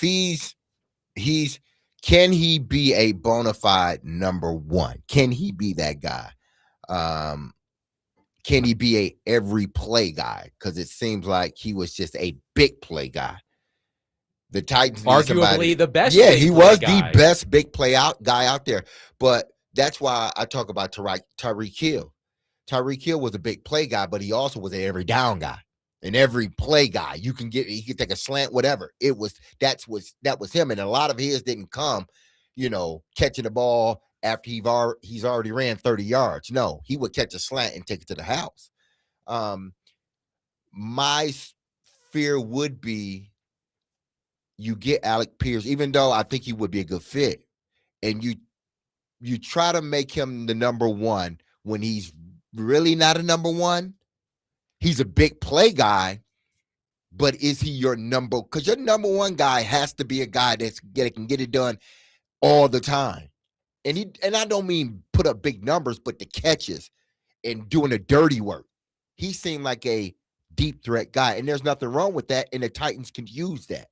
Would you, if you went down that road, Mm-hmm. you would probably need to win a bidding war with some other teams. Mhm. I think you would probably be best served to be up front, even though I hopefully Pierce wouldn't take it as an offense, but say, look, we paid extra in the name of in the same realm of Dan Moore. Hey, we know this guy is a good player. Mhm. He's an upgrade from what we have. It's a need, but we're overpaying. If you can get that to be the narrative, just because I don't want to set the expectation that this guy's going to be Jerry Rice, because that's not what he's been.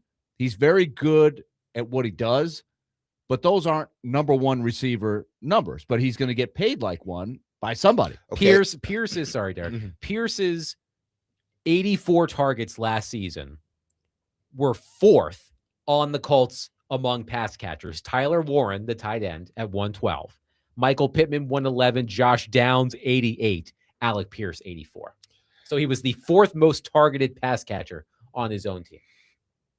And that should tell you right there that they were not looking to him first or second.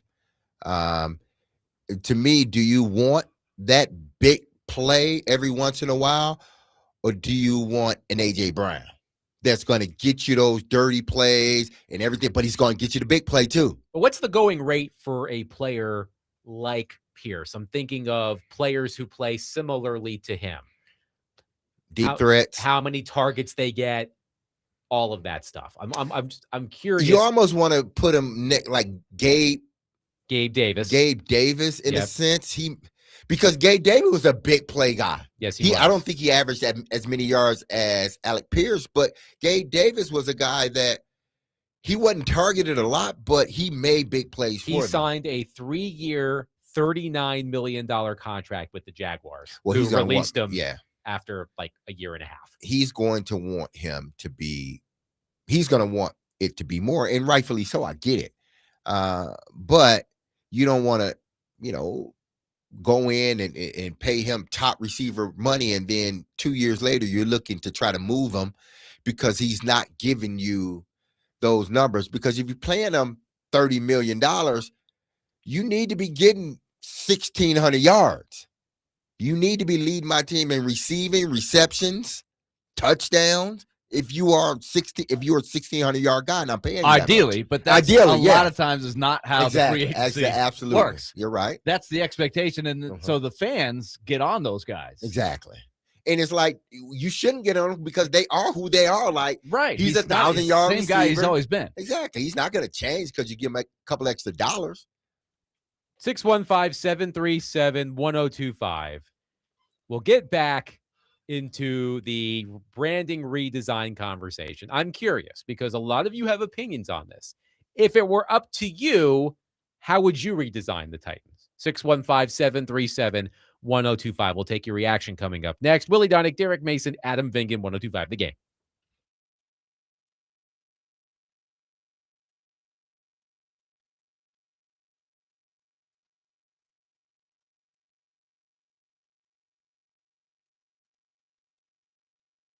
All right, let's tell you about F&M Bank. Banking made easy on purpose.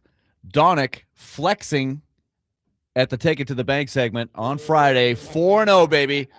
Retaking control of the season-long competition. Still a ways to go. We got to get through March Madness, so there's a lot of time left. But bouncing back from a poor Super Bowl weekend performance. But F&M Bank never has a poor performance. Consistent with what they do. They want to make your life easy when it comes to your finances. All you've got to do is give them the chance to do it. and find the nearest location to you. They've got 20 in our listening area, and your business means more to them. They've got the great tools for success like the Smart Swipe debit card I always tell you about, where they're going to, every time you use it, round up to the nearest dollar. So every time you use that debit card, you're going to be saving money. Just one of many examples that F&M Bank uses to help you and make your financial life easier. myfmbank.com. That's myfmbank.com. Find the nearest location to you and tell them we sent you when you try it out. It's banking made easy on purpose from F&M Bank. We take it to the bank. Fridays at 5:45. Member FDIC.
Indeed, John Mayer, we do keep on waiting for the world to change.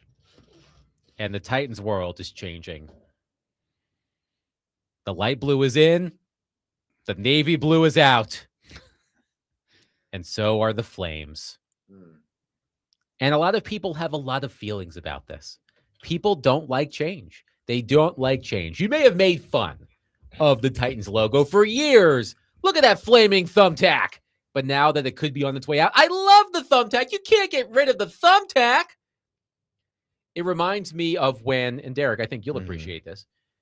It reminds me of the Detroit Pistons logo from like the mid to late 90s with the horse.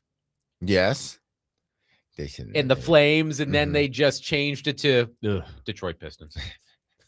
The horse. I never got the horse. You didn't like the horse? No. Or the green? You didn't like the green? You gotta go back to what original, like Grant the Hill? basketball. Grant Hill balled They out. definitely Basketball, Detroit Pistons. Yeah, That's they all you eventually went need. back to it. Exactly. That's all They you came need. to their senses. But you know Isaiah what? Thomas. People love Kelly that Tapuka. Grant Hill era Pistons. Bad uniform. boys. They did? People are going to wear it now. Those were ugly, man. Those were not good. Grant Hill balled out. In Oh, those that was so uniforms. ugly, man. You only saying that because Grant Hill went to Duke. Well, yes.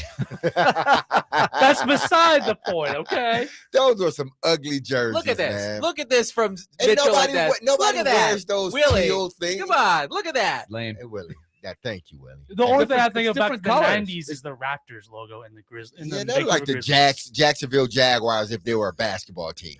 But That's you know just what? they look like. People, if the thumbtack goes the way of the dodo bird, people will be buying all of the thumbtack merchandise, loving the thumbtack, all about the thumbtack.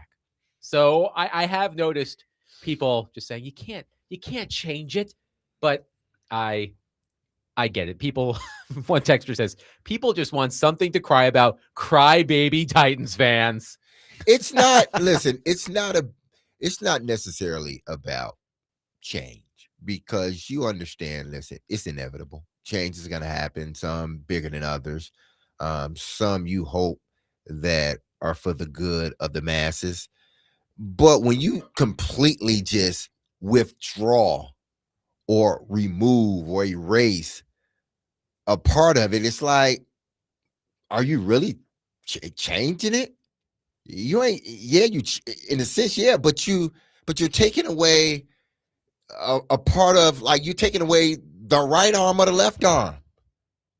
You know, and we know changes can be good. I'm not saying that, so don't think that I just don't like change. I can't be that get off my lawn guy. I can't be that guy every once in a while. But in this situation, I'm not. I'm just saying change, yes, but to just completely, if indeed this is going to be what it is, to completely erase that, then I do have a problem. I feel a certain way about that. Let's go to Steven on our phone line. Steven, thank you for waiting. Please go ahead. Hey, I was just calling in. It wasn't about the flaming thumbtack or anything like that. Earlier, when you guys were talking about free agent wide receivers, and there was a lot of talk about Alec Pierce. I'm a huge Colts fan and listen to a lot of the stuff that comes out of Indy and things like that. And I was just going to say it's really similar, I think, to the George Pickens situation. Everything out of Indy, Alec Pierce wants to go back, and that they, at the very least, they're probably going to end up franchise tagging him too. Thank you for the call, thank you. Steven. I'm sure that's because you just don't want somebody to walk away, especially a player that has been a big play individual for you. So tagging him and, forcing the team, if you want him, you got to give up draft picks. If I was an organization, I would do the same. I would tag him. And if you want him, then you have to give up draft picks to get him. Now, here is a text that I think a lot of people can get behind. Now, if you can just get rid of the stupid raccoon, I would really be impressed. We're not raccoons. We're Titans. Leave T-Rack alone, man. T-Rack needs an update. T-Rack Yeah. is looking a little mangy right now, Derek Mason. T-Rack needs a refresh. Hey, listen, you can keep T-Rack, but you gotta spruce him up a little I bit. get the sprucing up T-Rack, but just like that navy blue T-Rack has been here since day one. So we can't get rid of T-Rack. Yeah. Give him a redo, a body makeover or something. His fur is looking a little matted. Yeah, He looks like he hasn't been changed since whenever he was unveiled as the Titans mascot. He needs Just get a makeover. That's all. T-Rack, I hope you're not listening because we do love you, but I do mean, need some change. T-Rack, you need to get with the times, man. You want them to get rid of the raccoon, period, right? Well, the texter says you. Can Oh, get they rid of the want. raccoon. No, you can't get rid of raccoon. Now I say, I have no beef him up feelings a little about bit. T-Rack. Do something a little, but leave T-Rack alone. Willie, do you have any strong opinions on T-Rack? I think you stick with it. I mean, he's the man. He's the Exactly. mascot. You got to stay with the mascot. Now, spruce him up a little bit. Maybe something like that. You can do that, but keep him. Remember, they had kind of the sidekick bodybuilder guy Yeah. that had the gladiator look. I mean, it's now that they're taking the sword out. Is that guy gone? Or like, what happened to that guy? I haven't seen that guy in a while. Yeah, what changes now if the Titans don't have the Greek imagery? The at So third down. Does that there's change no too? Greek mythology, Or but first you're down. still going to be called the Titans. Well, we do live in the Right. Athens of the South. Well, But that was still, the whole idea. Yeah, that was the whole idea. And the old AFL tie-in, because the Jets, for those that don't know, actually were called the Titans the first few years, and that was a Bud Adams connection point, I think, as to why he put that together. And ultimately, that was the name change. Remember, as we documented earlier, he was very slow to get on board to change the name from the Oilers to begin with. And it was a total daily barrage. Change the name, change the name, change the name. And they were not easily selling tickets in those first couple of years while they were still the Oilers. And it really took off when they moved into the new stadium and changed the name. That's why I think it's essential to keep that connection. And so I think keeping the navy blue in the uniform would be smart. Even if you want to make it look a little bit more like the old Oilers uniform and make it a little more traditional, clean, take some of the busyness out, make the numbers easier to see. I could see all that. But if you're going straight Oilers colors, to me, that is a disconnect with what the fans want. I don't think the fans want Oilers colors. I have just found a picture of that secondary Titans mascot. Oh, of the bodybuilder guy? Yes. Adonis. Adonis. Adonis. I could not have told you his name. He used to patrol the sideline, though, right? I think that's his name. He certainly looks like an Adonis. He's pretty jacked. Yeah, he's jacked, and he's got the helmet and the TriStar shoulder protectors and a big hammer. Yeah, I don't know how this guy lasted very long. The sword. I just picture the sword as being stripped. The sword, then the flames coming out, kind of like Thundercat. Tom says Mr. Commodore has gone through lots of changes. Mr. C. He's a sleeker, younger guy. I was hanging Yeah. out with Mr. C the other day. Yeah. And now T-Rack needs to go to the same clinic that Mr. C went to Mr. breathe some C, life into him. yeah. Exactly. The Mr. C, Some what Botox, it looks like the grandson of a the haircut. Commodore guy that when I was in school, that guy was old. So that was his grandson. He had now? the gray beard and the gray mustache. Yeah, Mr. C is young. He's hip. Yeah, he's hip. A lot of people are saying, leave T-Rack alone. Yeah, Glenn leave says, I T-Rack remember alone." T-Rack running over quarterbacks. Leave him alone. Hey, that's one that now that's the breaking point right there when you start talking about T-Rack. That's when people lose it. Are raccoons the state animal of Tennessee? Yes. That makes That's more why sense. they did it. Yeah. That makes more sense. Oh, you didn't know that? No, I had no Okay, idea. well that's why they did. I've been living here for only 11 years. But that's why you got to spruce up T-Rack. You can't Yeah. just Well, completely don't feel take too him out. bad because when they brought the raccoon out, Mhm. I was confused. I was like, "What's the deal?" And then they said that. I was like, Oh, "All I right, understand. that's at least why they did it. That makes sense. If it was completely out of nowhere that it was a raccoon, that would not make But sense." that's like saying the Tennessee Oilers. People are like, there's no oil derricks in the Right. state. Well, there's Right. no Jazz in Utah, as far as I Yeah, know. there's no or lakes. Grizzlies in Memphis. Yeah. Hey. Are there Grizzlies in Memphis? No, there's not. Okay, There you see? go. Yeah, it's an issue. Yeah, But- believe me, back in 1997, that's all we heard. And then you would get this one nerd guy that would call every so often and say, they actually do have some oil here in Tennessee. It's just not as much as Houston, but they do have some oil here. But Tennessee's not known for their oil. I feel they're not known for the oil. I feel No. Texas is. Yes. I feel attacked by that impression. I know that you weren't doing an impression of me, but it hits a little too close to home. Well, I was trying to actually- do the Eddie Murphy when he did remember the banana and the tailpipe? That was kind of what I was trying to get. One texter says raccoons are just trash pandas. It fits right in along with wee ass. It needs an upgrade. We didn't say that. How about just an ass? Wee ass. We didn't say that No? Anybody? T-Rack, excuse me, couldn't hit the gym some more and slim down, a As little bit. Dylan says, no lakes in Los Angeles. Yeah. Yeah, I said that. Right. So No lakes in Los Angeles. yeah, I mean, I don't see too Are many there raccoons kings in around. Sacramento? I mean, No. maybe. There's no kings in Sacramento, but they're probably called right. the Sacramento Or in Kings. LA. Or in LA. Right on cue. Ricky says, was that Adam calling in about the oil? It was not Adam. Travis says T-Rack reminds me of the raccoon version of the Hamburglar. Yes, he does. Yes. All I'm saying is T-Rack can stay. You can get rid of the flames. You can get rid of the swords. T-Rack can stay. He just needs to go to the same clinic as Mr. Commodore and other mascots who have been spruced up over the years. It looks like T-Rack hasn't changed since the moment he was debuted. He looks a little matted. He looks a little dirty. That's all I'm saying. Well, That's all the I'm saying. good part is he hadn't aged. No Bengals in Cincinnati. That's true, Josh. As far as I know, there are no there are Tigers. bingos probably at the zoo. Yes, but not just roaming. Yeah, the not streets. roaming around. There's no bears in Chicago just roaming around either. Yeah, and that's true. See, we can do this all day. 615-737-1025. We'll wrap up the show next. I have an announcement to make. I've been holding something in for a very long time, and now it is time to share it with all of you, and we'll do that next. Willie Donick, Adam Bingen, Derek Mason, 1025 The Game.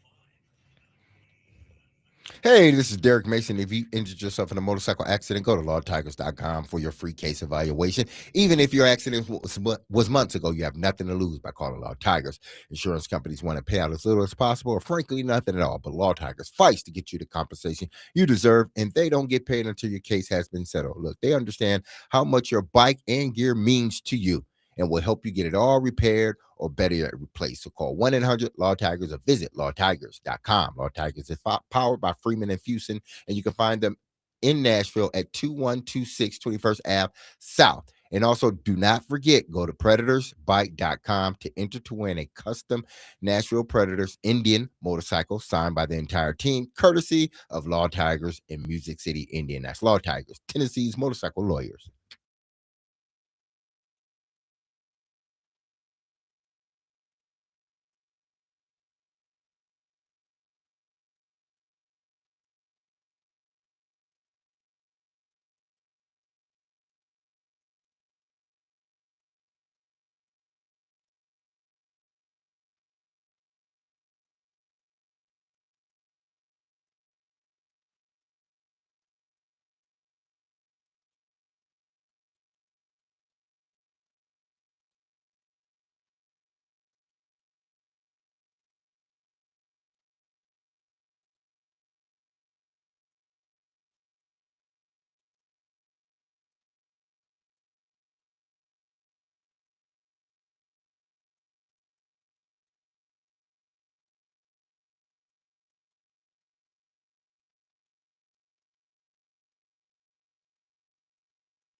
D-Mace, Vingan, and Donick 1025. The Game. Willie Donick, Derek Mason, Adam Vingan here with you. We are consumed by this curling match between Italy and the United States. I have no idea what's going on. We're losing. I know that. We just got a point there. Okay. We're losing, get beat down. We're losing by fewer points now. The Italians, they know how to curl. Italians know how to do a lot of things at curling to the list. But I thought we should end today's show with a personal announcement. Something that I have been waiting to tell all of you. Derek and Willie know. David knows. Chase knows. People on the station know.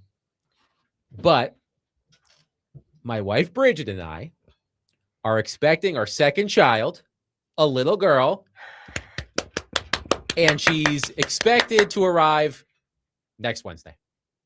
Woohoo! There So we go. we're on standby is what we Yes. is what the story is. Normally when people make baby announcements, they're like, oh, first of all, you can't say, I learned this the hard way. And fellas out there, I'm sure you've learned this the hard way too. You can't say, quote unquote, we're pregnant. Yeah, because you're not. I am definitely not pregnant. And I learned that the hard way with the first child. Mhm. So Bridget is pregnant. And often- we are. Yes, we are expecting she is pregnant. And usually when you make these announcements, it's like a few months in, right? But yeah, next week, All right. next Wednesday is the scheduled How you feeling? arrival. How you feeling? Okay, one texter says naming contest. There's already a name. So we You won't got be the ta- name. we won't be taking any submissions. No. If y'all could name Adam's baby, It's a baby girl. what would y'all name her? Now that Yes. Oh, that always God. gets Oh now, God. we, And we've then been in this nothing- situation before. We've had some No fun. curse words or Yeah. anything. Right. Yes. Be nice. Yes, we do have Yes. a name. Okay. And But how are you like? how am I feeling? I know it has to be different from the first child because the first is always The this- one thing that's that always I that different. am more prepared for, obviously, and the two of you can speak to this as well, is when you have your second child, you look back at the things you did with your first child and you go, why the hell did I do that? when Arlo was a newborn, we would change his diaper every single time he would wake up to feed in the middle of the night. And I'm like, why did I do that? I wasted like 3 diapers. So unless the little girl completely blows out her diaper, she's staying in that diaper all night long. Okay. Yeah. But you Yeah, I pick know. up on little things, right? Yeah. Of course. Yes. Now Don't let them sleep in your bed. After a while, Well, Arlo you got to did, move them out. Arlo did co-sleep with us for quite a while. Yeah, you got to get them out. You got to get them out. so let's tie it into something that the Tennessee Oilers did back in the day. They like I don't know all the ins and outs, but they had a contest that was called Guess the Name. Mhm. It was very carefully worded because it wasn't like, hey, we're going to take the best one. It's kind of like you're doing right now, Adam. You have your name. I feel like in 1998, Bud Adams kind of knew he was going to take the Titans, but they still wanted to have the fans' involvement, Yes. so they had to guess the name. So it was, you couldn't like win the contest by like naming the team because they already had the name. But they were, I guess, inviting people if you could guess right. Mhm. Maybe like Rumpelstiltskin. Remember that's the old fable of the woman had to guess the guy's name and he found out.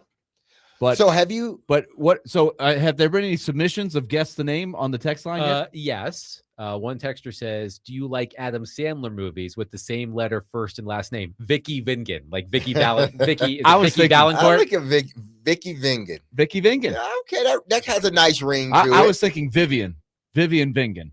Vivian Vingan.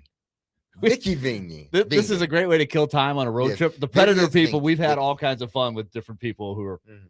having a baby. Just coming up with the craziest names. Sean says it's Penelope, isn't it? No, it's not. Penelope It's not Penelope. Vingan. That's a nice ring to it. Well, I have Y'all have y'all told anyone the name? yes. Okay, let's. Do we have anything to give away? I don't For Is next this a week, guess the Like name next contest? week, we guess the name, but we have something to give away. Whoever guesses Adam's daughter's name Wins a prize? wins a prize. All right, let's see if we have anything to give away next week. I'm sure we can do. find I'm sure we're something. gonna have something. There's to give definitely away. something Yeah. next week. Because I thought you had told a lot of episodes like that. So if you only told a select few, and then those select fews, don't tell nobody. It looks like we're giving away Predators tickets next week. Oh, so, okay. All right. All right. So all right. somebody, If you can All guess the right. name. yes, All right. just the first name. Just the first name. You just got to Yeah. get the first name. Just the first name. Man. Okay. Vicky Valancourt Vingan. No, that's Triple V. it's A little too too many much. Vs. Yes. Too many V's.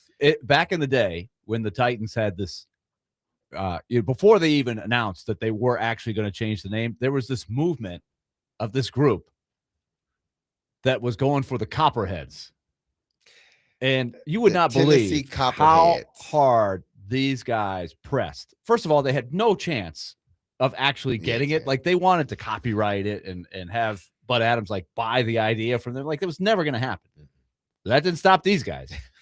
They sent a helmet painted with the Copperhead logo. They had all this information on the Copperheads and their natural in Tennessee. And Hey, I get it.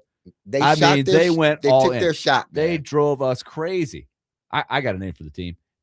The Copperheads. Oh, really? That's interesting. Hold on. Okay. Yeah. So could you have gotten used to the Tennessee Copperheads?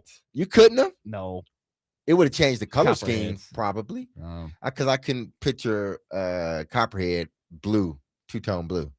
One texter says, Saul says, give me Scotty Vingan, little Scotty Feed. Well, first of all, it's a girl. Well, a girl's Scotty- name. Scotty- Scotty's yeah. a girl's name. It is? Yeah, Could be. Scotty Yeah, there's a Big lot Girl, of yeah. Scott is my middle name, actually. Oh, Adam okay. Scott Vingan. Adam Scott Vingan. I Like, will give a hint. No, you No, can't I'm give not. No, hints. I'm not gonna. This is all I will say. Okay. This is all I will say. I prefer. Let me start this again. You better be careful. Yes. Bridget is My- listening. yes. If my- this gets back to her, and No, it's you- not a bad thing. It's not a Okay. bad thing. My sister, my sister who just celebrated her 39th birthday is Alyssa, Mhm. Adam and Alyssa. Mhm. So I like first names that kind of sound alike, have that same Yeah, like you could say it in rhythm. Adam and Alyssa. right. So Yeah. Arlo and blank. Oh. You probably gave away a Oh. big. You gave away something big. That was a That- big nugget. Well, doesn't have to start with the letter A. Yeah, you got it right. You got a point there. Doesn't have to start with the Yeah. letter A.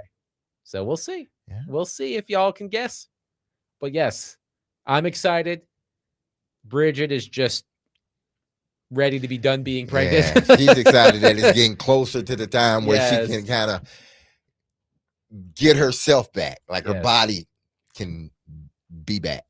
I'm sure. Arlo is excited. Mhm. He is excited. I'm interested to see how he reacts once she's born. Mm. But he is excited to be a big brother, which is It very may cool. be different because we had our girl first, and you were the same way, Willie.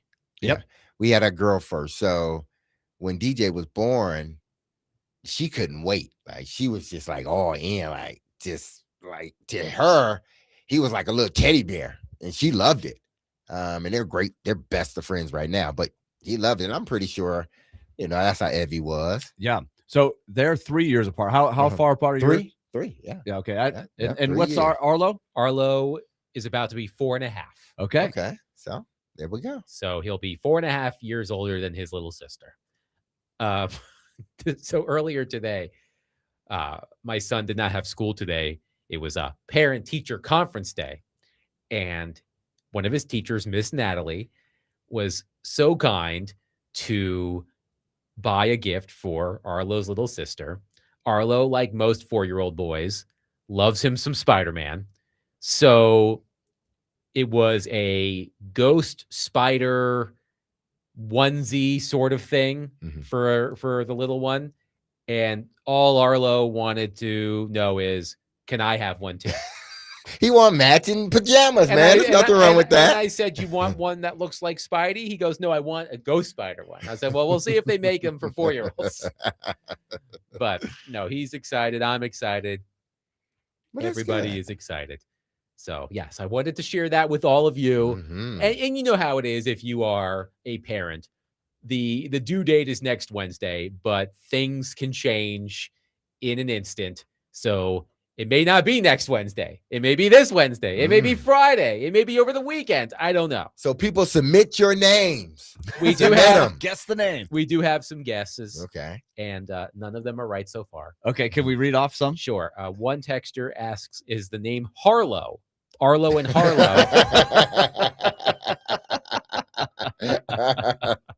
Your name is Alden Jordan. says, "Adam, Arlo, and Marlowe. You said it doesn't have to start with the same letter, but want them similar." Okay.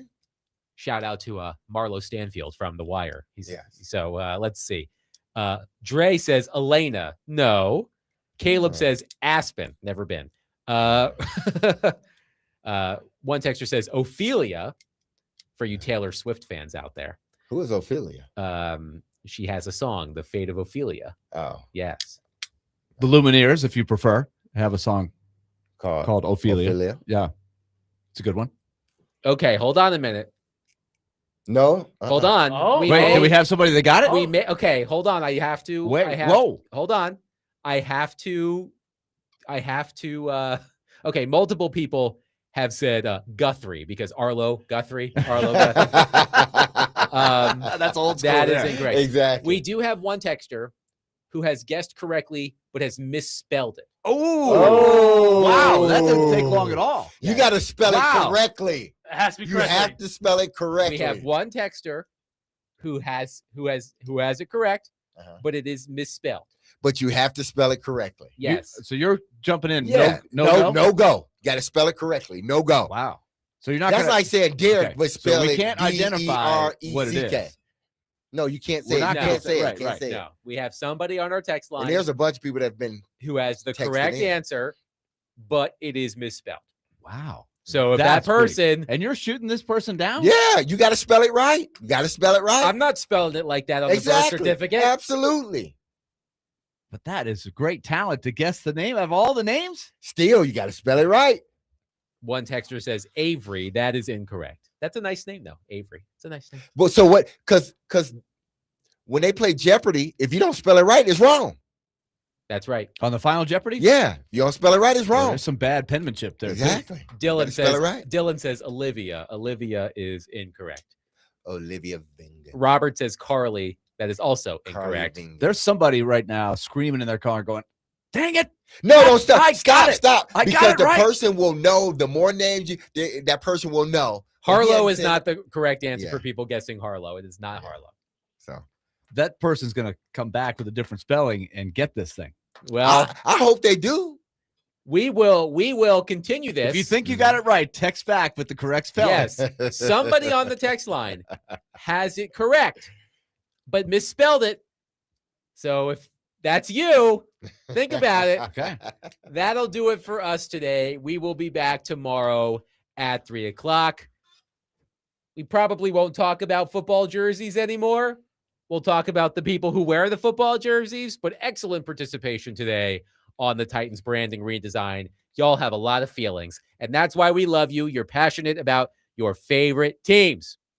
And that'll do it for us today. We'll talk to you tomorrow at 3. Be loved, love on your people. Have a safe, blessed, and wonderful day. I love you. The team loves you. You hear that music? Don't you forget about us, because we will not forget about you. See you tomorrow, 3 p.m., 102.5 The Game. Peace.